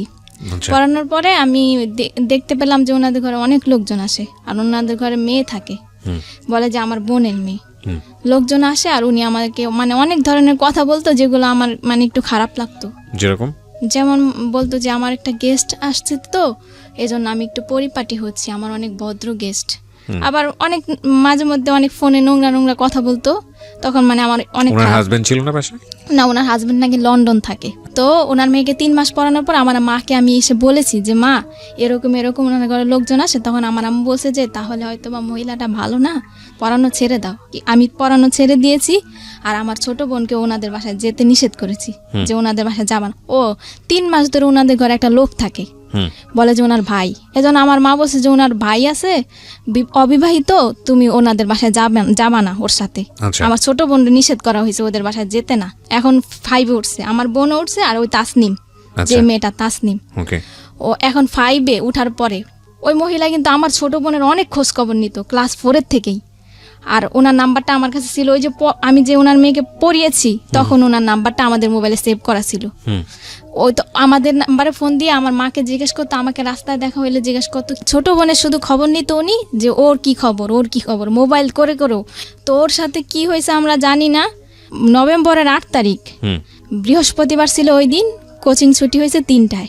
স্কুলেই কোচিং করে, এজন্য আমরা টাকাও দেই, সরকারি স্কুল কোচিং বাধ্যতামূলক, তো আমরা টাকা দেই, কোচিং করে। ওই দিন 3টা বাজে কোচিং ছুটি হয়েছে, এমনি অন্যান্য দিন 4টায় ছুটি হয়, তো একটু দেরি হয়েছে। ও আমাদের বাড়ির সামনে আবার থাকে আরেকটা মেয়ে, মারিয়া ওর নাম। তখন মারিয়াকে ডাক দিছি আমি যে, মারিয়া আমার ছোট বোন তো তোমার সাথে আসে প্রতিদিন, আজকে আসে নাই কেন? বলে যে ও তো আগেই চলে গেছে, কে যেন বলছে যে ও আগেই চলে গেছে। তখন আমি আমার আম্মুরে পাঠাইছি যে আম্মু যাও তুমি স্কুলে যাও। আর স্কুলে গেছে, স্কুল পুরা খুঁজছি আমরা, মানে প্রাথমিকভাবে যাদেরকে কাছে পাওয়া হয়েছে সবাইকে জিজ্ঞাসাবাদ করছে আমার আম্মু। স্কুলের প্রধান শিক্ষক সালাউদ্দিন, ওনাকেও বলছে আমার আম্মু, কিন্তু উনি কোনো গুরুত্ব দেয় নাই বিষয়টা। মানে একটা স্টুডেন্ট যে হারানো গেছে উনি কোনো গুরুত্বই দিল না, যে একটা মেয়ে মানে ওর সাথে খারাপ কিছু হইতে পারে, আমার কিছু দায়িত্ব আছে, আমি যে প্রধান শিক্ষক আমি কিছু দায়িত্ব পালন করি। উনি ওনার মতো বাচ্চা পড়াচ্ছে ঘরে। তখন স্কুলে, ওই স্কুলের আরেকটা ম্যাডাম, ইংরেজি ম্যাডাম জাকিয়া ম্যাডাম, ওনার কাছে আমার বোন ক্লাস 4-এ থাকতে পড়েছিল। ওই ম্যাডামটা একটা ছেলে পাঠায়, ওই ছেলের নাম হলো আসিফ। ওই ছেলেটা ওদের ক্লাসমেট। ওই ছেলেটা আমাদের বাসায় আসে, আসার পরে বলে যে আন্টি চলেন এই ওই পারে যাব সুমাইয়াদের বাড়িতে, সুমাইয়া জানে মানে আপনার মেয়ে, ছোট মেয়ে কোথায় আছে। তখন আমার আম্মু বলে, সুমাইয়া হলো ওর ক্লাসমেট। তখন মানে আমার আম্মু গেল ওই পারে, গিয়ে জিজ্ঞাসাবাদ করলো যে তুমি কি জানো। কতক্ষণ ধরে ওকে পাওয়া যাচ্ছে না? 3টার থেকে 3টা বাজে ছুটি হয়েছে, ছুটির পরে থেকে 1 ঘন্টার মধ্যে পাওয়া যাচ্ছে না। ওই 1 ঘন্টার মধ্যে খোঁজাখুঁজি শুরু করেছেন? আমরা খোঁজাখুঁজি শুরু। তারপরে আমার আম্মু জিজ্ঞাসাবাদ করা হয়েছে, এই সুমায়ার পায়ে পর্যন্ত ধরছে। আমার আম্মু বলছে যে মা তুমি যদি কিছু জানো আমাকে বলো মা, আমার মেয়েটা তো 1 মিনিটও দেরি করে না কোনোদিনও, আর কোথাও যাওয়ার মেয়েও না, আমার মেয়ে তো ছোট, আমার কোনো আত্মীয় স্বজনের বাসা আমি ছাড়া তো যায় না। পরবর্তীতে ওই মেয়ে পুরোপুরি অস্বীকার করছে, বলে যে আন্টি আমি কিছুই জানি না। তখন ও বলছে আমার আম্মু আমাকে ফোন দিছে, তখন আমি বলছি যে তুমি পুলিশের ভয় দেখাও। ওর ক্লাসের কেউ না কেউ তো জানে ওর সম্বন্ধে কিছু, যে ও কোথায় যেতে পারে। তখন আর ওই মেয়েটাকে আমার সন্দেহ হয়েছে কেন, ওই দিন যেদিন ও হারাইছে ওই দিন সকালবেলা আমি যে স্কুলে গিয়ে আমার বোনকে দেখে আসছি, দেখছি যে ওই দিন ও সুমায়ের সাথে বসছিল, সুমায়ের সাথে বসেছিল আমার বোন। আর আমার বোনের ফ্রেন্ড হলো তাসনিম। তাসনিম হলো ওর অনেক ঘনিষ্ঠ ফ্রেন্ড, সবসময় শুধু তাসনিমের সাথেই থাকতো। তারপরে আমার আম্মু বললো যে পুলিশ যখন আসবে, যখন ডান্ডার বাড়ি দিবে, তখন সত্যি কথা ঠিকই বলবা, মানে একটু ভয় দেখালো আমার আম্মু। ওকে কিন্তু আমরা সন্দেহ করি না, মানে এমনি প্রাথমিকভাবে জিজ্ঞাসাবাদ করলাম যে কিছু জানে কিনা। তখন ওই সুমায়ের আম্মু বললো যে পুলিশ আমাদের হারে থাকে, মানে ও মহিলা খারাপ ব্যবহার করলো। আর এর আগে তাসনিমকে কিন্তু প্রথম জিজ্ঞাসাবাদ করা হয়েছিল, আমি ভুলে গেছি তাসনিমকে, কারণ ও কিন্তু তাসনিমের সাথেই চলে। তাসনিমকে আমার মা হারানোর পরেই ফোন দিছে তাসনিমের আম্মুকে, তাসনিমদের বাসায় যাওয়া হয়েছে। তাসনিমদের বাসায় তাসনিমও নাই, তাসনিমের মাও নাই। আমার আম্মু ফোন দিছে, আপা আপনি কোথায়? বলে যে আমি তো আমার মেয়ের নিয়ে সাবান ফ্যাক্টরি গলিতে রুম দেখতেছি। তারপরে উনি আসছে, কিছুক্ষণ পর আইসা আমাদের বাড়িতে আসছে উনি ওনার মেয়ের নিয়ে। আমি আমাদের ঘরে যখন ঢুকছে ওনার মেয়ে আর উনি কিন্তু আমার মাকে কোনো সান্ত্বনা দেয় নাই, কোনো কথাও বলে নাই যে ভাবি চলেন আমরা থানায় যাই জিজি করি, কি চলেন আমরা কোনো বান্ধবীদের বাসায় খুঁজি। উনি কিন্তু কিছুই বলেনি আমার আম্মুকে। আমার আম্মু তো নিচে পড়ে কান্না করতেছে, আর আমিও কান্না করতেছি। আর তাসনিমরে আমি এখন জিজ্ঞাসাবাদ করতেছি যে আপু তুমি কি কিছু জানো, আপু বলো আমারে। বলে যে না আপু আমি কিচ্ছু জানি না, ও ওদের ওই প্রেম গলিতে গেছে, আমি আমাদের গলিতে গেছি। তাসনিমকে আমি কেন সন্দেহ করেছি, এর মধ্যে একটা কারণ আছে। কারণ যখন মানে আমার ছোট বোন কোচিংয়ে বাসায় কিন্তু এসে খেয়ে আবার কোচিংয়ে যেত, কোচিংয়ে যাওয়ার সময় ওর ব্যাগ থেকে একটা চিঠি পড়ে গেছে। চিঠিটার মধ্যে 3টা মেয়ের নাম উল্লেখ ছিল, ফারিহা, রাজিয়া আর তাসনিম। চিঠিটা ও তাসনিমের কাছে লিখেছে, আমার বোন তাসনিমের কাছে লিখেছে যে প্রিয় তাসনিম, আশা করি ফারিয়াকে নিয়ে ভালোই আছো। আর রাজিয়ার নাম এই চিঠিটার মধ্যে কিন্তু কোনো ছেলের নাম উল্লেখ নাই, তাহলে আমরা কিভাবে সন্দেহ করি যে আমার বোন কোনো ছেলের সাথে যেতে পারে? তাসনিম কিন্তু লিখছে। তখন আমি চিঠিটার কথা গোপন রাখি, তাসনিমের কাছে বলি না যে আমি একটা চিঠি পাইছি, চিঠিটা আমি দেখাইও নাই। কিন্তু আমার পুরোপুরি সন্দেহ হয়েছে যে তাসনিমই জানে যে আমার বোন কোথায় আছে, আর তাসনিমের মাই নিছে আমার বোনকে। তখন আমি আমার মাকে আমি বলছি যে তুমি এখনই থানায় যাও, গিয়ে জিটি করো। কিন্তু আমার আম্মু থানায় যায়নি। তখন আমার আম্মু তখন কি করছে, আমার মানে আত্মীয় স্বজন সবাইকে ফোন দিছে, সবাই অলরেডি চলে আসছে। আসার পরে আমার বড় বোন মানে বড় খালার ছেলে একটা মাইক ভাড়া নিছে দোলাইপার ওই পারে 1 নম্বর গলি থেকে মাইক ভাড়া নিছে। ওই 1 নম্বর গলিতে কিন্তু আমার বোনটা ছিল, যেই জায়গা থেকে আমরা মাইক নিছি ওইখানেই আমার বোনটা ছিল। ওইখান থেকে কুতুবখালী 1 নাম্বার গলি, 2 নাম্বার গলি, ডিপটির গলি, কুতুবখালী, দোলাইপাড়, মিরাজির বাগ পুরা কিন্তু আমরা মাইক দিয়ে অ্যালাউন্স করছি। স্কুলের হেড স্যার কিন্তু কোনো পদক্ষেপ নেয় নাই, আর আমার আম্মুকে একটা ফোনও দেয় নাই, হেল্পও করে নাই, উনি কিন্তু বাচ্চাই পড়াইতেছে। স্কুল থেকে হারিয়ে গেছে কোচিং এর থেকে স্কুলে কোচিং স্কুলে কোচিং বাধ্যতামূলক, জি বাধ্যতামূলক, এবং কি আমরা টাকাও দেই। কোচিং করতে চাইতাম না, দুইটা বাইরেই তো বেত দিয়া, আমার বাচ্চা না সবার বাচ্চা। কোচিং না করলে বাচ্চাদেরকে কম নাম্বার দেওয়া হয় এবং ফেল করিয়ে দেওয়া হয় এবং বাচ্চাদের উপর টর্চার করা হয়। কি দুর্ধর্ষ, কি অমানবিক। এবং আমরা কবে আসলে এই জায়গাটা থেকে বেরোতে পারবো? না না না, আমি আপনার বড় মেয়ের কাছ থেকে শুনতে চাই, আপনাকে আমি ফ্লোর দিব পরে আবার। হ্যাঁ বলেন। তারপরে আমার আম্মু গেল হেড স্যারের বাড়িতে। আবার হেড স্যারের বাড়িতে যাওয়ার পরে আমার আম্মু হেড স্যারের সাথে কথা বলতে চাইলো। হেড স্যারের দেখে যে বাচ্চা পড়াচ্ছে, তখন ওই মরিয়ম নামে একটা মেয়ে, ওই মেয়েটাকে আমার মা নিতে চাইলো যে মরিয়ম তুমি আমার সাথে আসো, তুমি তো চিনো তোমাদের ক্লাসের কারো না কারো বাড়ি, আমি যাব তোমাকে নিয়ে। স্যার কিন্তু ওই মেয়েটাকে দিতে রাজি হয় নাই, যে না ও যেতে পারবে না, ও পড়ছে। তখন তাসনিমের মা উনি হেড স্যারের সাথে দরজা লাগায় কি যেন বলতেছে, আমার আম্মু কিন্তু দরজা ফাঁক দিয়ে দেখছে, কিন্তু তখনও কিন্তু আমরা জানি না যে স্কুলের প্রধান শিক্ষকও জড়িত, উনিও জানে, এমনকি ওই মহিলার কাছেই তো আমার বোনটা, কিন্তু আমরা তো আর জানি না যে ওনার কাছেই আছে। তখন আমার আম্মু এসে বলল যে এরকম এরকম হেড স্যার আর তাসনিমের মা কথা বললো, আমাকে কোনো গুরুত্ব দিল না, আর আমি একটা বাচ্চা নিতে চাইলাম, আমাকে তাও দেওয়া হলো না। হেড স্যার বলে যে দেখেন কোনো বান্ধবীর বাড়িতে গেছে কিনা, এটা বলছে হেড স্যার, আর কোনো গুরুত্ব দেয় না যে চলেন আমি যাই আপনাকে নিয়ে থানায়, কি আমি প্রত্যেকটা গার্জিয়ানের নাম্বারে ফোন দেই, কি আপনাকে একটা বাচ্চা দেই, আপনি যান খোঁজ করেন, কি প্রত্যেকটা গার্জিয়ান আমি ডাকাই, বাচ্চাগুলোকে আমি ডাকাই, কোনো পদক্ষেপ নেয় নাই উনি। তখন আমার আম্মু মাইক দিয়ে অ্যালাউন্স করার পর থানায় গেল, সাধারণ জিডি করলো একটা রাত্রে, তখন 10টা বাজে। সাধারণ জিডি করার পর শ্যামপুর থানা একটা সাধারণ জিডি করা হলো, কারো সন্দেহ করে না, মানে একটা সাধারণ হারানো একটা সাধারণ জিডি। যে আমাদের যে জিডির যে মামলার আজম, SI আজম, ওনাকে আমার আম্মু নিয়ে আসলো গাড়ি নিয়ে, আমার মেজো খালা আমার মা গাড়িতে নিয়ে আসলো। আমার আম্মু সন্দেহ করলো, আমি বললাম যে আমি ওই মহিলাকে সন্দেহ করছি, যে ওই মহিলার মেয়ের সাথেই চলে, ওই মহিলাই জানে, ওই মহিলার মেয়েই জানে, যদি ওনারাও না নেয় তাহলে ওনারা জানে যে ও কোথায় আছে, কোথায় গেছে।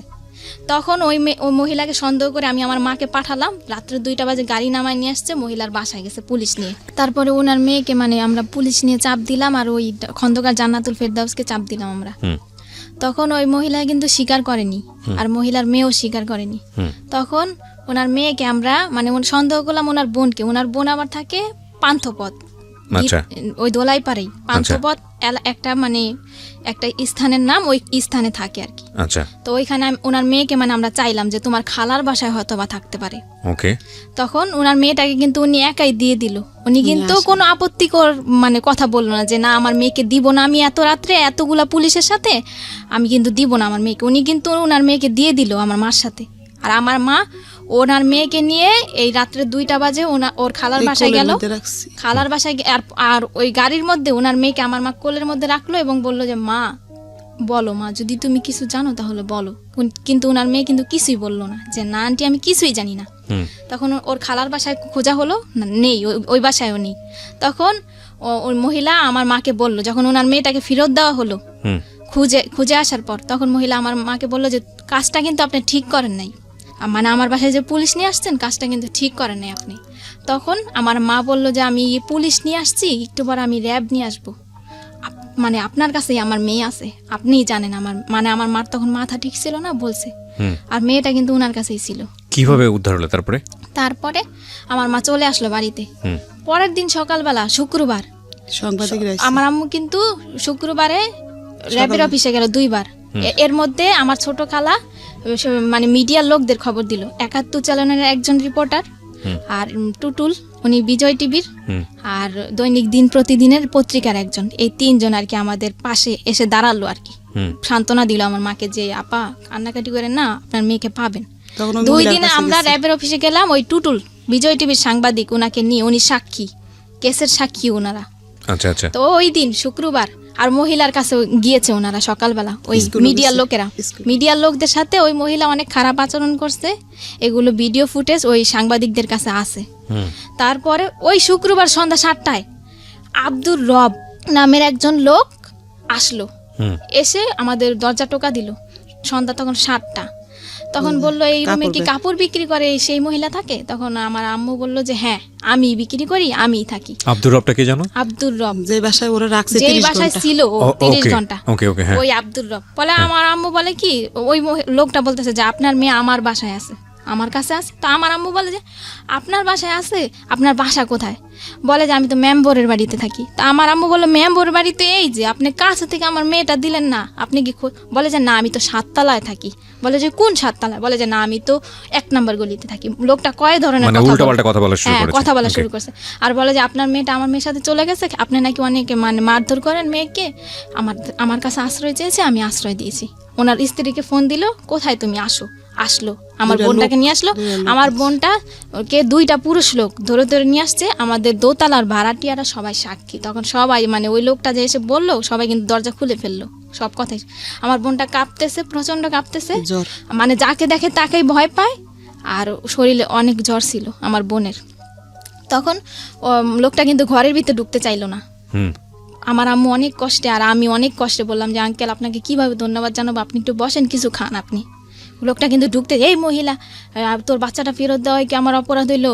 মানে উনি কি আবল তাবল কথা বলতেছে। তখন ওনাকে বসালাম। আমার আম্মু বলে যে আমার গার্জিয়ান আসবে, আমার গার্জিয়ানকে বুঝিয়ে দিবেন আমার মেয়েকে। তখন আমরা মিডিয়ার লোকদেরকে খবর দিলাম, ওই যে আমাদেরকে সান্ত্বনা দিয়েছিল, আমাদের পাশে দাঁড়িয়েছে, আর আমার খালা, আমার আত্মীয় স্বজন সবাই আসলো। ওই আয়োর যে মামলার যে আয়ো আজম এসআই, ওনাকেও খবর দেওয়া হলো, আমার আম্মু খবর দিল। স্কুলের প্রধান শিক্ষককেও আমার আম্মু খবর দিল। কিন্তু ওই খন্দকার জান্নাতুল ফেরদৌসকে কিন্তু আমার আম্মু খবর দেয়নি। আর উনি কিন্তু এই একদিনের মধ্যে আমার আম্মুকে কোনো ফোনও দেয়নি, কোনো খোঁজ খবরও নেয়নি, এমনকি কোনো সাহায্য করে নাই। ওই খন্দকার জান্নাতুল ফেরদৌস আমার বোন ঘরে ঢুকার 5 মিনিটের মধ্যে উনি এসছে 3টা মেয়ে নিয়ে। উনি কিভাবে জানলো যে আমার বোনটা ঘরে আসছে? বড় বড় 3টা মেয়ে, 3টা মেয়ে নিয়ে আসছে। 3টা মেয়ে এসে মানে আমার মার সাথে ঝগড়া শুরু করছে যে কেন আমার মা পুলিশ নিয়ে গিয়ে ওই মহিলার বাসায় খুঁজতে গেছে। তখন আজম যে কেসের যে আয়ো, উনি বলল যে আপা দেখেন আপনার মেয়ে যদি হারানো গেত তাহলে আপনিও খুঁজতে আসছেন, ওনার মনের অবস্থাটা আপনি বুঝেন। তখন খন্দকার জান্নাতুল ফেরদৌস বললো আমি আজকে অ্যাকশন নিব, আমার মান ইজ্জত কিছু রাখে নাই, পুলিশ নিয়ে আমার বাড়িতে গেছে। এই পরে আজম বলল যে দেখেন আপনি বাচ্চা নিয়ে বড় কথা বলবেন না, আর ওনার মনের পরিস্থিতিটা বুঝেন, আপনি কি অ্যাকশন নেবেন, এইগুলা কোন ধরনের কথা বলতেছেন? মানে আমি যেটা বুঝতে পারছি তখন পর্যন্ত আপনারা কেউ জানেননি যে ওর সাথে কি হয়েছে। ও জানে সব। আপনারা নরমালি যেটা জানেন যে ঠিক আছে মানে বাচ্চা পাইছি, সুতরাং এটাই অনেক বড় কিছু। হ্যাঁ বলেন। তারপরে কথাবার্তা শেষ করে ওই 3টা মেয়ে কিন্তু ঝগড়া করছে, আর বাড়ির ভাড়াটিয়াদের গেট টোকায় আমার আম্মুর নামে খারাপ খারাপ মন্তব্য করেছে, এমনকি ঘরের মধ্যে আমার আম্মুর সাথে ঝগড়া করছে, গায়ের মধ্যে হাত তুলতে পর্যন্ত আসছে। রাজিয়া, সুরমা জাহান রাজিয়া, মহিলার যে সহযোগী ফার্মেসিতে কাজ করে, ওই রাজিয়া মহিলা কিন্তু কোনো কথা বলে না, ওই 3টা মেয়েই কথা বলতেছে। আর মিতু আসছে, মিতু নাকি ওনার বোনের মেয়ে। মিতু এসে বলতেছে যে গণতান্ত্রিক বাংলাদেশে বিনা কারণে কাউকে জেল খাটানো যায় না, এখানে কিন্তু কোনো জেল খাটানোর কথা উঠে না। ওনারা কিন্তু নিজে নিজে একটা কেওয়াস হচ্ছিল। হ্যাঁ তারপরে কি হলো? হ্যাঁ তারপরে ওনারা সবাই চলে গেছে, কেসের আয়ও চলে গেছে। স্কুলের প্রধান শিক্ষক আসছে এখন। প্রধান শিক্ষক এসে বলতেছে যে এই মেয়ের মা মেয়েকে অনেক অত্যাচার করে, মেয়ে আমার কাছে অনেক দিন বলছে স্কুলে, এই মেয়ের মা মেয়েকে এত অত্যাচার করছে যে মেয়ে চলে গেছে অন্যদের বাড়িতে। তখন হেড স্যার ওকে গিয়ে ধমকাচ্ছে ভিতরের রুমে যে এই মেয়ে, মানে ওকে নাম ধরে বলতেছে যে তুই কার সাথে গেছিস। তখন ও বলছে যে তাসনিম। বলে যে কষাকার তাসনিম না খসাকার তাসনিম, এই প্রশ্নটা ওকে 3বার করা হয়েছে, ও কিন্তু বলছে যে কষাকার তাসনিম। আর হেড স্যার কিন্তু জানে যে ও তাসনিমের সাথে চলে, আর খসাকার তাসনিম নামের কোনো মেয়েই নাই। তখন ওকে ধমকানো হলো, কিন্তু আমরা কিন্তু তখন বুঝি নাই, ওকে চোখ গোড়ানি দেওয়া হয়েছে আমার সামনে, আর আমার 2 খালা। আমার নাম কবি না, কিন্তু মানে ওকে চোখ গড়ানি দেওয়া হয়েছে, আমরা কিন্তু বুঝি নাই যে কেন ওকে চোখ গরম দিচ্ছে স্যার চলে গেছে, সবাই চলে গেছে। তখন পত্রিকার একজন লোক ছিল, আমার ছোট খালা ছিল। তখনই আমার বোনের অবস্থা, শারীরিক অবস্থা, তখন মিডিয়ার লোকের একটা মানে একটা জবানবন্দি দিল, ওর কাছ থেকে জবানবন্দি দিল। মানে ওই মুহূর্তে ও যা বলেছে আমি তাই বলতেছি। ও বলল যে তোমার সাথে কি কি ঘটেছে। তখন ও বলছে যে তাসনিম, সাইমা, সুমাইয়া, এই 3জনই ওদের ক্লাসে পড়ে। এই 3টা মেয়ের সাথে কোচিং ছুটির পরে আমি গেছি খন্দকার জান্নাতুল ফেরদৌসের ফার্মেসিতে যাওয়ার পর মহিলা একটা রুমালের মধ্যে কি দিছে, তারপর আমার আর কিছুই মনে নেই। পরের দিন সকালবেলা আমি উঠে দেখি যে আমি আব্দুর রবের বাড়িতে, ওই যে সাইমাদের বাড়িতে। ওকে, সাইমার বাবা কিন্তু আব্দুর রব। এতটুকু আমি ওর মুখ থেকে শুনতে চাই, মানে আপনার পাশে যে আপনার বোনটা বসে আছে, ছোট বোন, ওকে একটু আমার উপরে ছেড়ে দেন। হ্যাঁ যান, আপনি আমার উপরে ছেড়ে দেন, আমি ওকে সাথে কথা বলে যতটুকু পারি আমি ওর সাথে একটু জানার চেষ্টা করি। মাইক্রোফোনটার সামনে দেন। হ্যাঁ, এই যে তোমাকে যেটা খাওয়াতো চানাচুর বা যেটা বলো বিস্কিট বা যেটাই বলো না কেন, এটা খাওয়ানোর পরে তুমি জানতা না যে কি হচ্ছে তোমার সঙ্গে, তাই কি? জি। আচ্ছা, এই ভিডিওটা তোমাকে দেখিয়েছিল কবে? মানে 15 দিন আগে হারানোর 15 দিন আগে। 15 দিন আগে দেখে কি বলেছিল? বলেছিল এটা যদি কারো কাছে বলো তাহলে ইন্টারনেটে ছেড়ে দিব। তুমি তাহলে বুঝতে পারছিলা যে তোমার সঙ্গে কি হচ্ছিল? জি। তারপর আর ওদের বাসায় যাইনি 15 দিন। কি? ও ওকে, মানে এটা কি তোমার সঙ্গে এরকম রেগুলারই হতো? 2-1 হয়েছে নাকি একবার হয়েছে? এই ভিডিওটা করার সময় শুধু একটাই হয়েছে নাকি এর আগেও এরকম কন্টিনিউ করতো ওরা এই কাজগুলা? সেটা আমি জানি না আমার সাথে কি হতো, কিন্তু ভিডিওটা দেখার পরে বুঝতে পারছি আমি কিছু একটা হতো তোমার সঙ্গে। জি। এবং এটা দেখার পরে তুমি ছেড়ে দিয়েছো যে তুমি আর ওদের বাসায় যাও নাই? জি। আর আচ্ছা। ওই বাসায় আমি হেড স্যারকে 4 দিন দেখছি, আমাদের স্কুলের প্রধান শিক্ষককে। আপনারা কেন কথা বলতেছেন? আপনারা কথা বলতে তাহলে তার বড় দরকার নেই এখানে। আপনি তোর সঙ্গে কথা বলতেছি না, আপনারা কেন? আপনারা কি উত্তেজিত অনেক বেশি? আমাকে একটু ফ্লোর দেন না, আমি কথা বলি প্লিজ। কেউই কোনো কথা বলবেন না, আমার যেটা জানার দরকার সেটা আমি ওর কাছ থেকে বের করে নিব, ঠিক আছে? ওকে, হ্যাঁ বলো, তুমি বলো, তুমি তোমার মতো করে বলো না, যা হয়েছে হয়েছে বলো। হ্যাঁ, কি হয়েছে বলো। হেড স্যারকে আমি 4 দিন দেখছি। 2 দিন দেখছি ওনাদের বাসায় হাসাহাসি করতেছে তাসনিমের আম্মুর সাথে, আর 2 দিন দেখছি গোসল করতে। হেড স্যারকে গোসল করতে দেখেছো ওই বাসাতে? জি। আচ্ছা, তো তুমি যখন এই ধরনের একটা ঘটনা তুমি বাসার মধ্যে, তুমি তো বুঝতে পারছিলে যে কিছু একটা হচ্ছে যেটা হওয়া উচিত না, তাই না? কিছু কি বুঝতে পারতেছিলা যে কিছু একটা হচ্ছে? হেড স্যারকে তো এই বাসায় দেখার কথা না, তুমি কি বুঝতে পারতেছিলা বিষয়টা? নাকি মনে হচ্ছিল যে ঠিক আছে দেখছি, ঠিক আছে? তোমার মনে হয়নি যে এই বিষয়গুলো গিয়ে বাবা মার সঙ্গে কথা বলি, মাকে জানাই বা আমার বড় বোনকে জানাই, এটা মনে হয় নাই? কি মনে হয়েছে যে জানালে কোনো সমস্যা হতে পারে বা ওদেরকে জানালে বকাঝকা করতে পারে, মার দিতে পারে, এরকম কিছু কি? না, তাহলে জানাওনি কেন? আমি মানে কি আমার অনেক চাপ ছিল। কি ধরনের চাপ বলো তো? তোমার মা যদি তোমাকে বকাঝকা করে এটা বলতে কোনো সমস্যা নাই, পৃথিবীর সব মাই তার বাচ্চাদেরকে শাসন করে, টেনশন করার কোনো কারণ নাই, ঠিক আছে? তুমি আমাকে দিল খুলে বলো, হ্যাঁ মন খুলে বলো, কি হয়েছে তোমার সঙ্গে, কিসের চাপ ছিল? আমি সকালে 9টার দিকে স্কুলে যেতাম, স্কুলে ক্লাস করে 2টা বাজে ছুটি দিত। জি। ছুটি দেওয়ার পর বাসে যেতাম খাবার খেয়ে, তারপরে 3টা বাজে আসতাম, 4টা বাজে ছুটি দিত কোচিংয়ে। আচ্ছা, তারপর আবার হেড স্যার একজন শিক্ষক টিচার খুঁজে দিছে, হ্যাঁ, তার কাছে পড়তাম 7টা থেকে 8টা পর্যন্ত 1 ঘন্টা। আচ্ছা, তারপর আবার বাসায় পড়তাম, কোনো বলার সুযোগ ছিল না। আচ্ছা। আর এছাড়া আমি আমার মাকে বলছিলাম যে আমার পেটে নিচে প্রচুর ব্যথা করে, আমার আম্মু বলে যে গ্যাস্ট্রিকের ব্যথা, এই কারণে। তার মানে তোমার সঙ্গে যখন এই ঘটনাগুলো ঘটতেছিল, যখন তুমি বুঝো না বিষয়টা, তখন তুমি বাসায় বলেছো যে তোমার এটা ব্যথা করে, কিন্তু তোমার মা এই জিনিসটাকে বেশি আমলে নেয়নি, তাই কি? জি। আচ্ছা, তারপর কি হলো? ঠিক আছে, গ্যাস্ট্রিকের ব্যথা, কোনো ট্যাবলেট দিয়েছিল? হ্যাঁ, গ্যাস্ট্রিকের ট্যাবলেট দিয়েছিল, বলেছিল এটা খেলে হয়তো তোমার ব্যথা সেরে যাবে। আচ্ছা। তারপরেও ব্যথা সারেনি, প্রচুর ব্যথা করতো। তুমি কি কখনো এরকম কোনো কিছু দেখেছো? মানে আমি তোমাকে এই জিনিসটা জিজ্ঞেস করছি যেটা আমার জায়গা থেকে 100% ক্লিয়ার হওয়ার জন্য, কারণ আমি জানি এরপরে তোমাকে পুলিশে জেরাতে নেওয়া হয়েছে, সেখানেও অভিজ্ঞতা ভালো না তোমাদের, আমি গল্পটা জানি, যে কারণে আমি একটু আমার জায়গা থেকে একটু বিষয়টা ক্লিয়ার করতে চাই। তুমি কি কখনো এমন কোনো বিষয় দেখেছো তোমার শারীরিকভাবে যেটা তোমার কাছে খুব অস্বাভাবিক মনে হয়েছে, ভয়ঙ্কর মনে হয়েছে? এরকম কোনো বিষয় কি তুমি দেখেছো কখনো? নিজে থেকে অবজার্ভ করেছো কখনো? না। এরকম কোনো কিছু অবজার্ভ করনি। এখানে একটা নোটিস করার মতো বিষয় আছে প্রিয় শ্রোতা, সেটা হলো যে যাকে ওনারা অ্যাকিউজ করছেন, আমি কিন্তু আবারও বলেছি, অনুষ্ঠানের শুরুতেই বলেছি, এটা এখন পর্যন্ত প্রমাণিত না, যাকে ওনারা অ্যাকিউজ করেছেন তিনি একজন ডক্টর ছিলেন, তথাকথিত ডক্টর, যেটাই বলি না কেন, কোনো পত্রিকার রিপোর্ট এসছে উনি একজন ভুয়া ডাক্তার, তো ইনি একজন ফার্মাসিস্ট ছিলেন, যাই থাকুক না কেন। সুতরাং এই ধরনের বিষয়গুলো সম্পর্কে ওনার মোটামুটি একটা ভালো দখল ছিল। তো তোমাকে ভিডিও দেখানোর ভয় দেখাচ্ছে 15 দিন আগে, এই ভয়টা ওরা কেন দেখিয়েছে সেটা আমি জানি না। না, কিন্তু তোমাকে ভয় দেখালে তো কোনো একটা কারণে দেখাতে হবে। আজ তুমি ওদের বাধ্য ছিল না বা কিছু? তোমার বড় বোনের বোধহয় বলতে যাচ্ছে, কিসের কারণে ভয়? মানে ভিডিওটা কেন দেখাইছে, যে ওই তাসনিমকে প্রশ্ন করছে যে তোমাদের বাড়ি খাবার খেলে আমার কেন এমন লাগে, হ্যাঁ, তখন কিন্তু ও বলছে যে তোমাদের বাসায় আমি আর যাবো না। আচ্ছা, এই না বলছে যে যাবে না, এজন্য ওকে ফার্মেসিতে ডেকে নিয়ে ভিডিওটা দেখাইছে আর বলছে যে তুমি আমাদের কথা শুনতে বাধ্য। ও, তার মানে বিষয়টা হচ্ছে এরকম যে ও যদি বাসায় না যায় তাহলে আলটিমেটলি এই ভিডিওটা পাবলিশ করে দেবে বা এরকম কিছু একটা করেছে। আর যদি তোমার পরিবারের কারো কাছে বলো তাহলে তোমাকে টুকরা টুকরা করে পাচার করবে, এটা ওর কাছ থেকে জেনেছি আমরা ওকে পাওয়ার পরে। আচ্ছা, এর আগে কিন্তু ও আমাদের বলে নাই।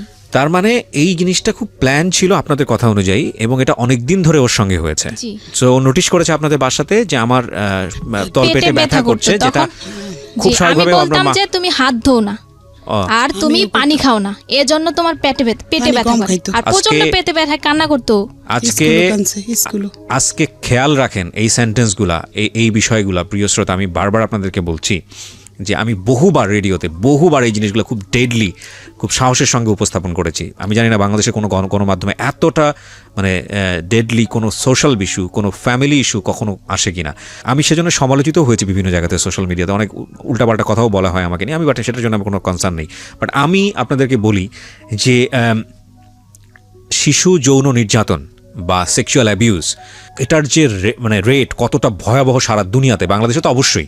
কোনো শিশু যদি কোনো পার্টিকুলার বিষয় নিয়ে কোনো কথা বলে, শরীরের কোনো একটা পার্টিকুলার বিষয় নিয়ে, সেটাকে এই যে ওনারা যেভাবে মানে উড়িয়ে দিয়েছেন যে ঠিক আছে তুমি হাত ধো না সেজন্য তলপেট ব্যথা করে, তুমি ঠিকমতো খাওয়া দাওয়া করো না, তোমার গ্যাসের প্রবলেম। কিন্তু এই সামান্য ঘটনা, যেটাকে সামান্য মনে করছে, সেটা যে কত অসামান্য এবং কত ভয়ানক রকমের সমস্যা হতে পারে এই সামান্য ব্যথার পেছনে, এটা যদি পরিবার আগে থেকে খেয়াল করতো তাহলে হয়তো এই মেয়েটার জীবনে এরকম দিন হয়তো বা আসতো না। আমি একটু সামনের দিকে আরেকটু আগাতে চাই।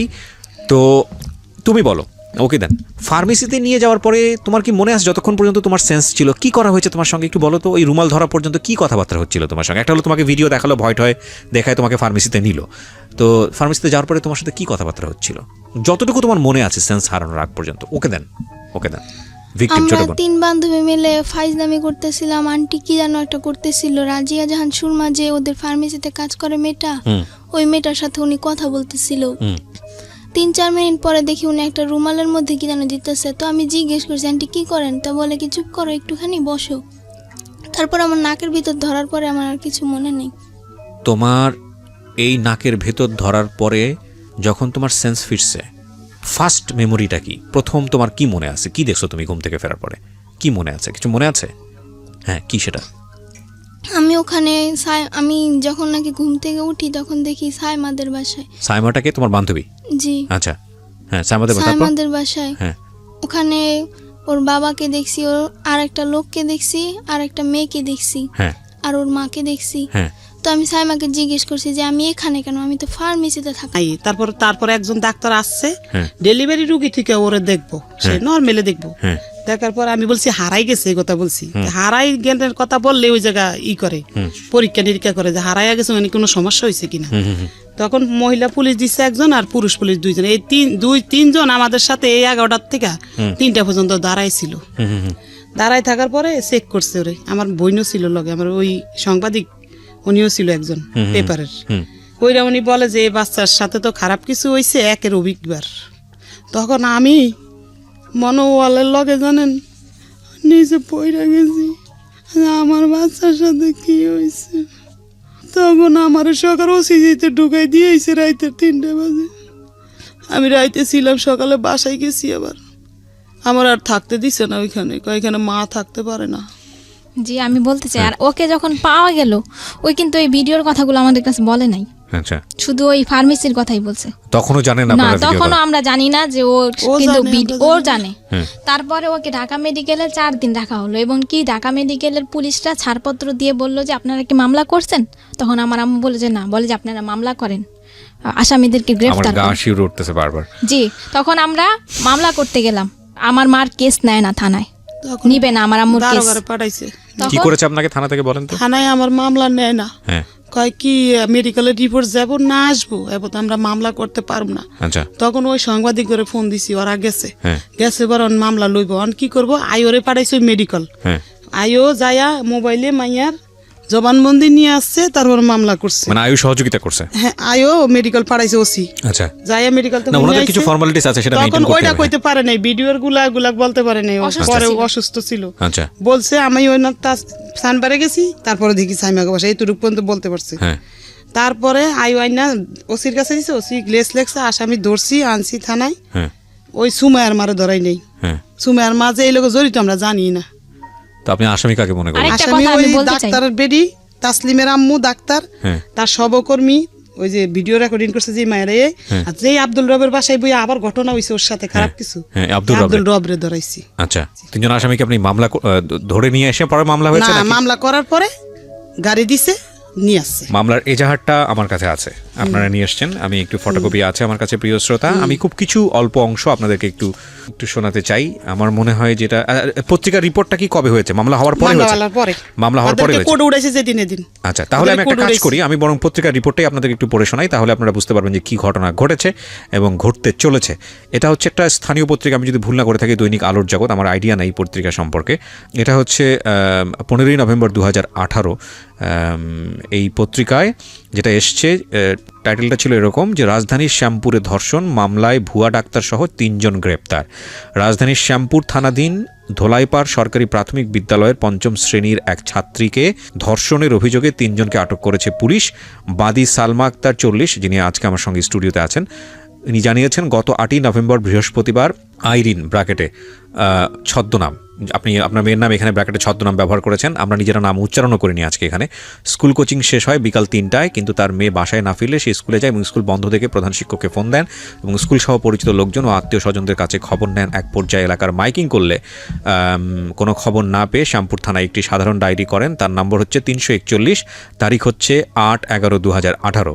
পরদিন শুক্রবার সন্ধ্যা আনুমানিক 7টায় তারা জানতে পারেন তাদের মেয়ে মামলায় অভিযুক্ত আটককৃত আসামি আব্দুর রবের বাসায় আছে। তৎক্ষণাৎ তারা আব্দুর রবের বাসা থেকে অচেতন অবস্থায় তার মেয়ে আইরিনকে উদ্ধার করে তাদের বাসায় নিয়ে আসে। তাদের মেয়েকে পাওয়া গেছে শুনতে পেয়ে স্কুলের প্রধান শিক্ষক, জিডির তদন্ত কর্মকর্তা সাব ইন্সপেক্টর মোহাম্মদ, নামটা এখানে কেন আসেনি, আচ্ছা ঠিক আছে, সাংবাদিকরা উপস্থিত হন, কিন্তু আইরিনের কোনো হুঁশ না থাকায় কি হয়েছিল সেটা জানা যায়নি। এক সময় রাত আনুমানিক 9টায় হুঁশ ফিরলে সে জানায় স্কুল কোচিং শেষে মামলার আটককৃত আসামি খন্দকার জান্নাতুল ফেরদৌসের স্কয়ার হেলথ কেয়ার ফার্মেসিতে গেলে, এই ফার্মাসির নাম কি স্কয়ার হেলথ কেয়ার, আচ্ছা স্কয়ার হেলথ কেয়ার ফার্মাসিতে গেলে তার মুখ অচেতন নাশক ঔষধ মাখায় এবং এরপর তার আর কিছু মনে নেই। পরদিন শুক্রবার কেন সে আব্দুর রবের বাসায় গেল তা সে জানে না। একথা শুনে তার পরিবার রাতে ঢাকা মেডিকেল কলেজ হাসপাতালে ভর্তি করলে মেয়ের শারীরিক অবস্থা খারাপ দেখে ওসিসিতে ভর্তি করা হয়। পরে আইরিনের মা সালমা বেগম রবিবার রাতে শ্যামপুর থানায় একটি মামলা দায়ের করলে গোপন সংবাদের ভিত্তিতে পুলিশ রবিবার রাতে 3 জনকে আটক করে পরদিন সোমবার 5 দিনের রিমান্ড চেয়ে আদালতে সোপর্দ করেন। এরপরেরটুকু আমার সংবাদে আর নাই, কিন্তু এখানে আমি অবশ্যই ধন্যবাদ দিব আইন প্রয়োগকারী সংস্থা, বিশেষ করে পুলিশকে। আমি এটা সত্যি আমি যখন এই ধরনের কোনো অ্যাক্টিভিটিস দেখি আমার খুব ভালো লাগে, আমার খুব গর্ব করতে ইচ্ছে করে। I am really proud because police এই সব জায়গাগুলোতে খুব সেন্সিটিভ। সেটা হচ্ছে যে আমরা জানি যে ওনাদেরকে সোপর্দ করার পরে ওনাদেরকে আবার আদালতে হাজিরা করা হয়েছে জামিনের জন্য, কিন্তু পুলিশ স্বেচ্ছায় যেটা করেছে যে ওনাদেরকে যাতে জামিন না করা হয় সেটার একটা ব্যবস্থা করেছে এবং আমি যতদূর জানি ওনারা এখনও জেলে আছে, আমি যদি ভুল না করে থাকি, ঠিক? সো সেটার লেটারও আমি দেখতে পাচ্ছি এখানে আপনারা পুলিশ স্বেচ্ছায় এই এটা করেছে, কারণ ওনাদের তো আপনাদের তো উকিল ধরতে হতো, আপনারা কি উকিল ধরেছিলেন? ধরছি, উকিল আছে আমার। আছে তো, ঠিক আছে, 3 জনকে ধরে নিয়ে গেল। আমি সময় পেলে আরও কিছু ডকুমেন্টস আমি আমার শ্রোতা যারা আছেন তাদেরকে পড়ে শোনাবো। হ্যাঁ হ্যাঁ। মামলা করার পরে মানে থানার লোকেরা জিজ্ঞাসাবাদ করলো আমার বোনকে, আমার মাকে। ওসি বলল যে সবে তো মাত্র থাকা শুরু, এখানে আরো কত থাকতে হবে। কে বললো এটা? ওসি, থানার ওসি আমার মাকে বললো। হ্যাঁ। ওসিতে 4 দিন থাকার পরে বাচ্চাকে থানায় নেওয়া হলো। থানায় একটা রাত রাখার পরে পরের দিন সকালবেলা কোর্টে ওঠা হলো, ম্যাজিস্ট্রেটের কাছে জবানবন্দি দেওয়া শুনল। তখন কিন্তু আমার বোন ভিডিওর কথাটা বললো ম্যাজিস্ট্রেটের কাছে জবানবন্দি দেওয়ার আগে।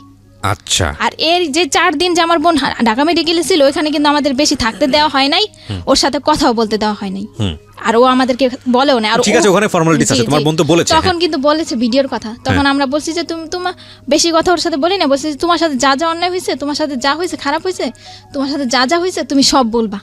এমনকি প্রধান শিক্ষক স্কুলে মানে কৌশলে ওকে ডেকে নিয়ে শরীরে বিভিন্ন জায়গায় স্পর্শ করতে। তোমাদের কাছে বলেছে? জি বলেছে। আচ্ছা, ওর কাছ থেকে শুনে একটু।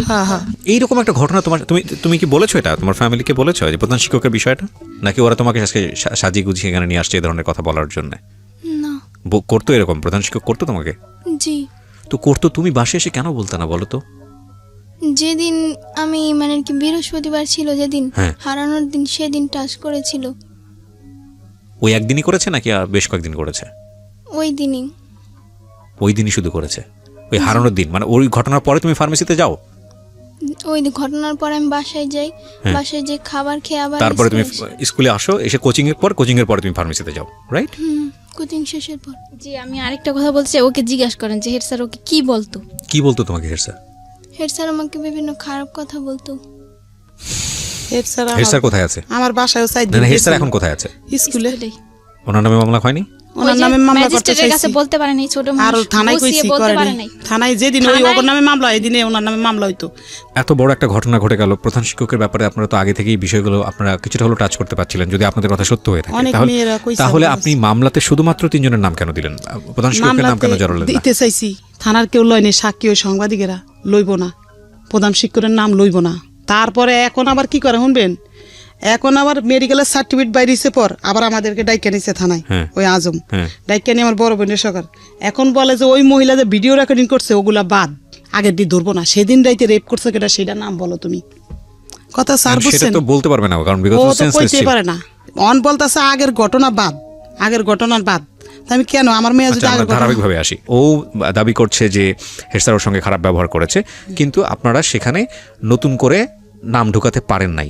কিন্তু আপনারা কি জানেন, আপনারা যে লয়ারকে ধরছেন সেটা হচ্ছে যে এই মামলার চার্জশিট কি দেওয়া হয়েছে? মামলার না না চার্জশিট দেওয়া হয়নি। ওর লয়ারের নাম্বার আছে আপনার কাছে? আছে। ওকে, লয়ারের সঙ্গে আমরা এখন কথা নতুন বলবো। যে হে আচ্ছা, এই লয়ার আপনার এই বিষয়টা ডিল করছে। ওকে, আমরা লয়ারের সঙ্গে কথা বলছি। প্রিয় শ্রোতা, আপনারা স্ট্যান্ড বাই থাকুন। আমাদের এই লয়ার বিষয়টি নিয়ে কতটুকু ইনভলভ বা আদৌ তিনি আমাদের সঙ্গে কথা বলতে চান কিনা সেটা আমরা একটু আপনাদের সঙ্গে ইনভলভ করাচ্ছি।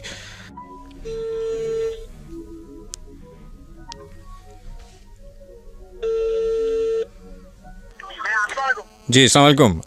আমি আরজি কিবরিয়া বলছি, ঢাকা এফএম থেকে। আপনার ক্লায়েন্টের সঙ্গে বোধহয় কথা হয়েছে আপনার। সমস্যা নাই। আমি ওনাদের যে ঘটনাটা ঘটেছে, হ্যাঁ, এই ঘটনার উপরে আমরা রেডিওতে ওনাদের পুরো ঘটনাটাই প্রচার করছি। তো এটা এখানে আমাদের মনে হলো যে আপনি যেহেতু ওনার ঘটনার লয়ার, ওনার মেয়ের সাথে যে ঘটনাটা ঘটেছে আপনার সঙ্গে একটু কথা বলা দরকার, এই কারণেই আপনাকে ফোন দেয়া। তো আপনি কি কারি লিয়াকত বলছেন? আমি ওনার যদি বলেন, আমরা মোটামুটি মামলা স্যারের থেকে আমি শেয়ার লিঙ্ক করি, তো আচ্ছা, সেখানে খুব ঠিক করেন, সেখানে আমি স্যারের নিয়ে দিব আপনাকে। আপনি বলেন। ওকে, আপনার নামটা একটু বলেন প্লিজ। আমার নামটা হচ্ছে রোমান।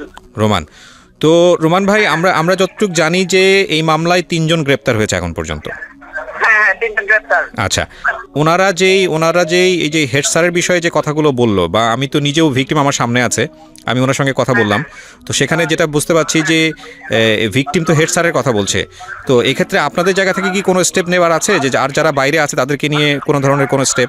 আমি বলি, এখানে হচ্ছে যখন একটা মামলা আয়ু হয়, মানে থানায় হয়, এখানে একটা সামনে কোন তদন্ত করার দায়িত্ব হচ্ছে একজন আয়ুর, মানে যে ইনভেস্টিগেশন অফিসার। উনি একটা ঘটনা জানবে বাদী থেকে, হ্যাঁ, বা অভিযোগকারী থেকে জানবে, জেনে উনি ওনার যে পয়েন্ট গুলো আছে, যে ওইগুলো আছে, ওইগুলো অনুযায়ী উনি একটা ঘটনার সাথে কে জড়িত থাকতে পারে। ফর এক্সাম্পল, আমি এক্স কে বললাম যে এক্স এই কাজটা করছে, কিন্তু উনি তদন্ত করে দেখলো ওয়াই হয়েছে, ওয়াই ওটার সাথে জড়িত আছে, তো এটা সম্পূর্ণ দায়িত্ব হচ্ছে ওনার। এখন উনি যদি এক্স কে এক্স সত্যিকারী মানে লায়াবেল, মানে উনি এক্স কে বাদ দিয়া বলো যে এক্স না, ঠিক আছে, আদার্স কেউ, এই ক্ষেত্রে হচ্ছে আমরা করতে পারবো কি, যখন মামলাটা কোর্টে আসবে, জিএস আসবে, তখন আমরা নারাজি দিব যে না, এটাই হয় নাই, আমরা অধিকতর তদন্ত অন্য কোনো এজেন্সি দ্বারা চাচ্ছি, ঠিক আছে। এখন এই মামলার যে মূল, আমি বলি মামলা সম্পর্কে আমি জানি যতটুকু বলি, মামলার মেন কাহিনী হচ্ছে কি আয়ু বায়েস, আসেন বলতে আয়ু বায়েস। এখন আয়ু অনলি ওই যে আব্দুর রব যে অ্যারেস্ট হয়েছে, হ্যাঁ, ওনার শুধু আলামত ডিএনএ টেস্ট করতেছে ইয়ের সাথে, ওই যে ভিকটিমের কাছে যে আলামত পাইছে সেই আলামত থেকে এই শুধু ওনার ইয়েটার জন্য উনি এই কোর্টে পারমিশন চাইছে, ঠিক আছে। তো কোর্ট ওনাকে পারমিশন দিচ্ছে ওই ম্যাচিং করার জন্য, যেটা সাদৃশ্যতা না এদৃশ্যতা, হ্যাঁ, এটার জন্য আদেশ দিচ্ছে। এখন এই ক্ষেত্রে যদি এক্ষেত্রে এটা হচ্ছে আয়ু যদি চায় যে না, এটা অন্য কারো হাত থাকতে পারে, আয়ু অন্য আরেকজনকে সেটা করতে পারে, তাকে সেই মামলায় জড়িত করতে পারে, তার সম্পর্কে সে জানতে পারে, সেক্ষেত্রে আমরা আমাদের বেশি কিছু আমরা আমাদের ওরকম কিছু থাকে না। না, কিন্তু আমি যতটুকু জানি যে প্রাথমিক তদন্তে উনি যেভাবে ইনভেস্টিগেট করছেন, সেখানে যদি আপনাদের সে থাকে, সেটা আপনার নারাজি দিয়ে আবার কোর্টে সেটা পেশ করতে পারেন, তাই তো? হ্যাঁ, আমরা সেটা আবার বলতে পারবো যে না, এটা হয় নাই, এক্ষেত্রে আমরা অন্য কোনো এজেন্সি চাচ্ছি না। এটা আসলে আমরা এখনই এইভাবে বলাটা উচিত হবে না, কারণ যেহেতু চার্জশিট এখনো আসেনি, সুতরাং এখনই নারাজির প্রশ্ন। সালমা অনেক কিছু বলে, আরেকটা আয়ু চাইলে তার মন গড়া হবে একদম, যেখানে ভিকটিম থেকে ধর্ষণের আলামত পাওয়া গেছে মেডিকেলে, রাইট, এক্ষেত্রে আয়ু চাইলে একটা মামলার ধারা কমায় দিয়া বা কাইটা দিয়ে করতে পারবে না, মন গড়া রিপোর্ট দিতে পারবে না। উনি ভিকটিম, এই জন্য ওনার ভিতরে একটা আতঙ্ক কাজ করতেছে, হায় বুঝি আমাকে বুঝতে পারছি, রাইট, এইভাবে শেষ করে দিবে, আমাকে এইভাবে ঠকাই দিবে, থাকা রাইট, আতঙ্ক ওনার ভিতরে কাজ করতেছে। Right right right. আমাদের আমরা যারা মিডিয়া দিব, আমরা যারা এইখানে এগুলা হেল্প করতেছি, তাদের আমাদের বেশি খুব আতঙ্ক হলে চলবে না, আমাদের রাইট, তাকে সান্ত্বনা দিয়ে রাখতে হবে। রাইট। আরেকটা বিষয় আমি আপনাদের কাছ থেকে একটু জানতে পারি কিনা, সেটা হচ্ছে এই ধরনের মামলাতে ওনার তো নিজের কোনো অ্যাবিলিটি নাই, মানে সেই অর্থে ইকোনমিক কোনো অ্যাবিলিটি নাই, সেক্ষেত্রে আপনারা কিভাবে সহযোগিতা করছেন? মানে ওনার তো সেই অর্থে তেমন একটা ইকোনমিক অ্যাবিলিটি নাই, মানে আমি তো আপনারা কিভাবে সহযোগিতা করছেন আসলে এই জায়গাটা থেকে, কারণ আপনাদের নিজেরা তো এখানে প্রফেশনাল, রাইট? আমাদের সিনিয়ররা এক জায়গায় একটা হিয়ারিং এ গেলে মনে করেন 30,000 টাকা ফি থাকে, হ্যাঁ, সেক্ষেত্রে আমরা ওনাকে ওরকম চাই না, উনি যা দেয় আমরা সেটা যা দেয় উনি যেটা দিচ্ছেন বা দিতে পারতেছে আমরা সেটাই ওনার থেকে নিচ্ছি, আমরা কোনো কিছু নিচ্ছি না ওনার কাছ থেকে।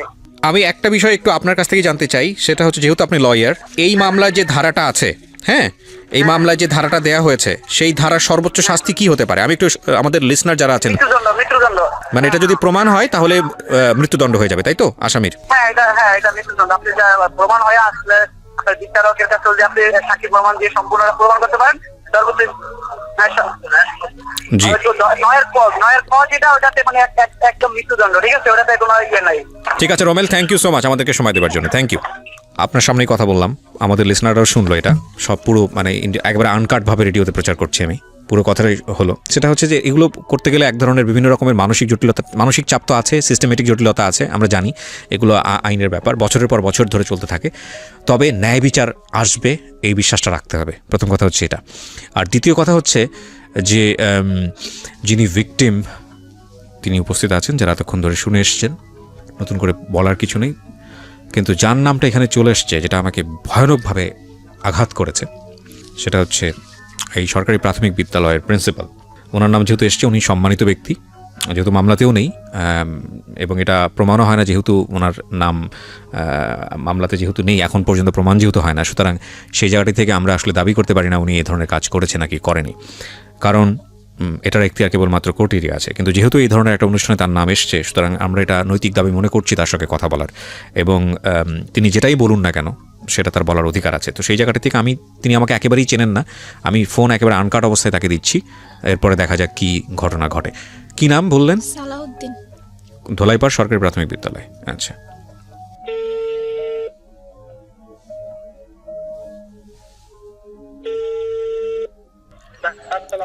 জি আসসালামু আলাইকুম সালাউদ্দিন সাহেব, আমি আর জি কিবরিয়া বলছি ঢাকা এফএম থেকে। আচ্ছা, বিষয়টা যেটা হচ্ছে যে আপনার স্কুলের, হ্যাঁ, ধোলাইপাড় সরকারি প্রাথমিক বিদ্যালয়ের 5ম শ্রেণীর ছাত্রী, আমরা ওর নামটা মেনশন করছি না রেডিওতে, আপনি কেসটা নিশ্চয়ই জানবেন। ওনার মা যে অভিযোগটা করেছে এবং এটার একটা মামলাও হয়েছে, এখানে প্রসঙ্গত বলে রাখি যে মামলার যে এজাহার সেখানে আপনার কোনো নাম নাই। ওরা যে স্টোরিটা এখানে এসে বলেছে এই মুহূর্তে, তো সেই জায়গাটায় আমরা দেখতে পাচ্ছি যে ভিকটিম যে মানে আপনার ছাত্রী যে, হ্যাঁ, সে এক অর্থে আপনিও জড়িত এরকম একটা কথা বলছে। এখানে আসলে আপনার কি বলার আছে? আমি এখানে ডিউ রেসপেক্ট বলে রাখি যে যেহেতু আপনার নামটা এখানে আসেনি, সুতরাং এখানে আপনার বক্তব্যটাও প্রাসঙ্গিক হয়ে যায়, সেই জন্যই আপনাকে ফোন দেয়া। আর আপনি যেহেতু স্কুলের প্রধান শিক্ষক, সেই রেসপেক্টটা আমাদের কোনো অংশেই কমতি নাই। সো আপনার আসলে কি বলার আছে বিষয়টা নিয়ে, বা আপনি কতটুকু জানেন? দায়িত্বের জায়গা থেকে তো আপনারও কিছু না কিছু করার ছিল, কি হয়েছে আসলে আমাদেরকে যদি বলতেন। আপনাকে ধন্যবাদ জানাই, বলতেছি যে এটা স্কুলের একটা বাইরের ঘটনা ছিল, ঠিক আছে? স্কুলের বাইরের ঘটনা? স্কুলের বাইরের ঘটনা।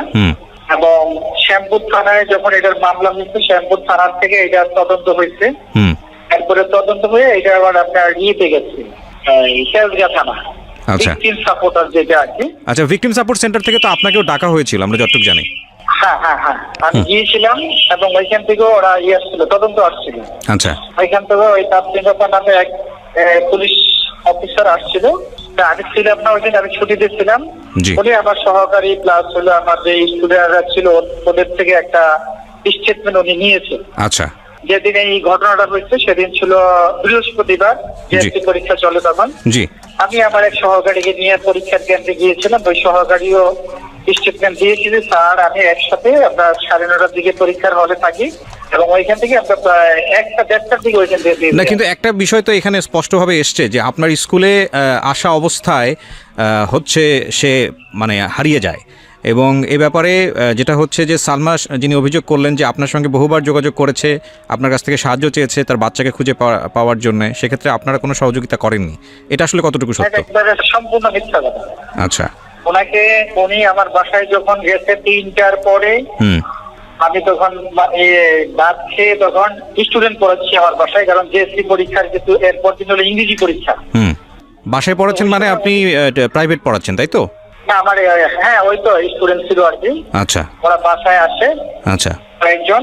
আচ্ছা, এখানে আরেকটা বিষয় এসছে সালাউদ্দিন সাহেব, সেটা হচ্ছে যে আমরা এরকম শুনলাম সালমার কাছ থেকে যে মানে বাচ্চাদেরকে এইরকম বাসায় পড়ানো বা কোচিং পড়াতে এটা বাধ্য করা হয়, এটা আসলে কতটুকু সত্য আপনার স্কুলের ক্ষেত্রে? না, এটার কোনো সত্যতা নাই, এটা মিথ্যা কথা। আর আমাদের ওই যে আছে আপনার যে পঞ্চম আর অষ্টম, আমাদের এখানে অষ্টম পর্যন্ত আছে। জি, অষ্টম পর্যন্ত। পঞ্চমের আমাদের নিজে থেকে যে পঞ্চম পিসি পড়ুয়া ছেলে মেয়েদেরকে আমরা বিশেষ একটা ক্লাসের ব্যবস্থা করে থাকি ছুটির পরে। আচ্ছা, এটা আমাদের অফিস থেকে একটা নির্দেশ থাকে যে ওদেরকে আপনারা যে করেই হোক পিছিয়ে পড়া ছেলে মেয়েদেরকে একটু অগ্রসর করবেন। আচ্ছা আচ্ছা, আমাদের জায়গা থেকে একটা বিষয় আমরা বুঝতে পারছি যে আপনি যেটা বলছেন যে ওনারা যেটা অভিযোগ করছে সেটা সম্পূর্ণরূপে মিথ্যা, আপনার বিরুদ্ধে যে অভিযোগটা এসছে।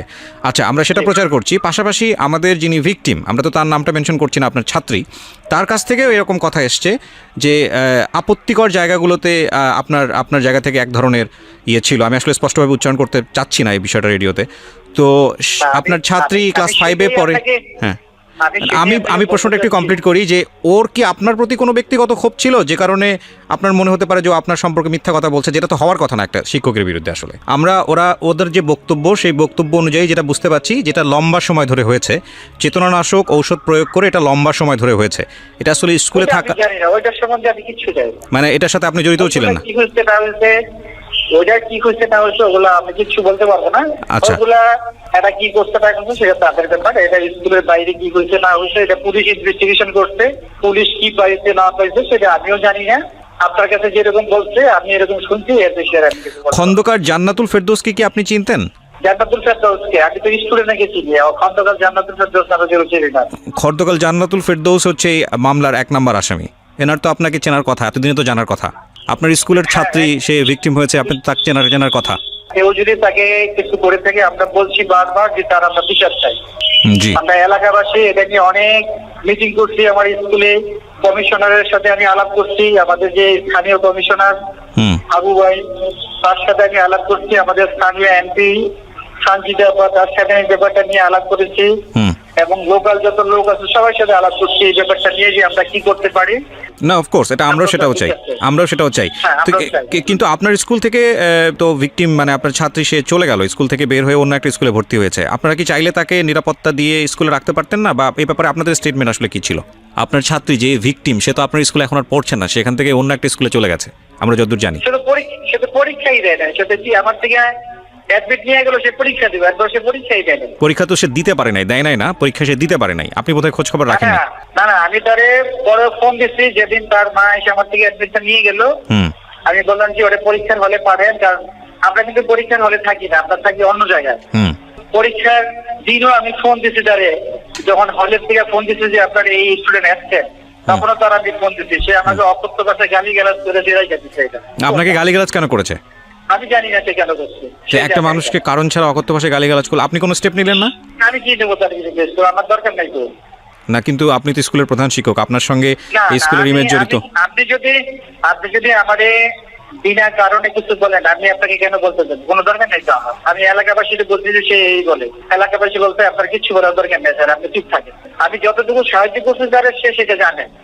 আমি তারে এখানে স্থানীয় পোলাপাইন দ্বারা খোঁজার অনেক ব্যবস্থা করছি। আপনি স্থানীয় পোলাপান দ্বারা খোঁজার ব্যবস্থা করেছেন, বিষয়টা আমি বুঝলাম না, মানে এটা একটু যদি পরিষ্কার করতেন।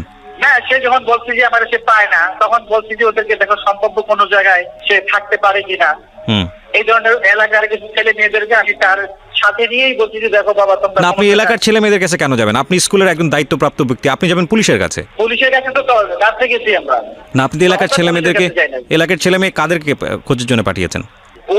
ওই মেয়েকে যে একবার আরেকটা ছেলের সাথে ধরে আনছিল, ওই ছেলে এবং আরো কয়েকটা মিলাই অ্যারেস্ট না, ওদেরকে আমরা পাঠাই। আচ্ছা, ওই মেয়েকে আরেকবার ধরে নিয়ে আসা হয়েছিল কোন একটা ছেলের সঙ্গে, আপনি সেটাই বলতে চাচ্ছেন? তো এটা আপনি নিশ্চিত? এটা নিশ্চিত, এটা পুলিশ সহ ছিল তো, পুলিশ সহ ধরতে, পুলিশের খবর দিয়ে আনছি আমরা। আচ্ছা, পুলিশ আইসা পরে এটা মীমাংসা করছে। এটা কবে স্টেটমেন্ট দিয়ে গেছে? ওকে, এটা কবে নাগাদ হয়েছিল? এটা এর ঘটনার কত সম্ভবত 5 খানিক বা মাস দুই আগে হইতে পারে। সেই সময় আপনার স্কুল থেকে কি স্টেটমেন্ট নিয়েছিলেন? আমরা তো পুলিশের কাছে সাথে সাথে পুলিশের কাছে দিয়ে দিই 1 মাস আগে? 1-2 মাস আগে হবে, আমার সঠিক ডেটটা মনে নেই। আচ্ছা, পুলিশের কাছে আপনারা দিয়েছিলেন। ওকে, ঠিক আছে। আমি আসলে প্রাসঙ্গিকভাবে যেহেতু আপনার কথা এসছে সে কারণে আপনাকে জিজ্ঞেস করলাম, এবং আমরা আসলে কাউকেই অ্যাকিউজ করছি না আমাদের এই অনুষ্ঠানে। আমরা চাচ্ছি যে একটা তদন্ত হোক এবং তদন্তে যারা আসলে দোষী তাদের বিচার হোক, সেটা যেই হতে পারে। আর এই সমস্যাটা আমাদের সমাজে এখন বিভিন্ন অ্যাঙ্গেল থেকে বিভিন্ন জায়গা থেকে আসছে, এবং এটা খুব মানে ভাইরাল আকারে ছড়িয়ে পড়ছে এই ধর্ষণের বিষয়গুলো। আমরা চাই যে প্রত্যেকে এখানে সঠিক ভূমিকা রাখুক, এবং আপনি যেহেতু স্কুলের প্রধান শিক্ষক আপনার দায়িত্বটাও অনেক বড়, এবং আমরা বিশ্বাস করি যে আপনার এখানে সম্পৃক্ততা ছিল না, কিন্তু সেটা আসলে বিশ্বাসের উপর নির্ভর করে না, সেটা প্রমাণ করবে আসলে আদালত। সো আপনাকে অনেক ধন্যবাদ, আপনি সময় দিলেন আমাদেরকে, থ্যাংক ইউ। তো আমি যেটা বলছিলাম যে আপনার মেয়েকে আমি যেভাবে দেখতে পাচ্ছি তো মৃত, আমার কাছে মনে হচ্ছে যে মানে এর মধ্যে আবার ঘটনা হয়েছিল। কি ঘটনা? ওই থানায় নিছে আবার ওই মেডিকেলের রিপোর্ট আইসা থানায় নিছে রে, ওই ডিসি এই ডিউটি অফিসার নিয়ে ধমকাইছে। আগের কথা বাদ, আবার আজমে ধমকাইছে, আবার আমি ধমকাইছি, কইছি তুমি গেছো কাগো বাসায় তোমার। এবার আমি ওর সাথে কথা বলবো, আপনারা কেউ কোনো ইন্টারাপ্ট করবেন না। গলায় দড়ি দিতে গেছে। আচ্ছা দেন, ওকে দেন, এটা দেন, মাইক্রোফোন দেন। তুমি আমার সঙ্গে কথা বলো 2 মিনিট, হ্যাঁ? সব কিছু ভুলে যাও। আমি জানি যে ঘটনা তোমার সঙ্গে ঘটেছে, সেটার জন্য আল্লাহ কাউকে ক্ষমা করবে না। প্রথম কথা হচ্ছে এইটা, কারণ তুমি এখানে নিরপরাধ, তুমি জানো না যে তোমার সাথে কত ভয়ানক ঘটনা ঘটেছে। কিন্তু আমরা সবাই তোমার সাথে আছি, লাখ লাখ মানুষ তোমাকে শুনতেছে, পৃথিবীতে খারাপ মানুষের সংখ্যা বেশি না, হ্যাঁ? লক্ষ লক্ষ মানুষ তোমাকে শুনতেছে, সবাই তোমার জন্য দোয়া করবে আজকে রাতে। সুতরাং তোমার জীবন ভালো হবে, এটা তুমি নিশ্চিত ধরে নিতে পারো। আমি মন থেকে তোমার জন্য দোয়া করি। টেনশন করার কোনো কারণ নাই। জীবন এমন না যে এর একটা ঘটনার কারণেই থেমে যাবে। যারা অপরাধ করেছে, তুমি তো শুনলাই তোমার লয়ার কি বললো। এবং একটা সবচেয়ে বড় জিনিস যেটা, আপনাদের ঢাকা মেডিকেল থেকে যে রিপোর্টটা এসছে, যেটা বলা হলো, সেখানে কিন্তু প্রমাণ আছে যে ও রেপড। তার মানে এটা পুলিশের দায়িত্ব এটা খুঁজে বের করা যে কীভাবে এটা হলো। এটা পুলিশ যদি কোনো কারণে চার্জশিটের এদিক ওদিকেও কোনো কিছু হয়ে যায় যেটা আপনাদের মনোভূত হচ্ছে না, তার মানে এটাকে কোর্ট থেকে এটা ওকে করার কোনো সুযোগ নাই। সুতরাং আপনাদের আস্থা রাখতে হবে। কিন্তু আমি তোমাকে এই সব জিনিসের নিতেই চাই না, কারণ তুমি ক্লাস 5-এ পড়া একটা মেয়ে, তুমি এগুলা কিছু বুঝবা না। দুনিয়ার এত ভয়ানক জিনিস তোমার জীবনটা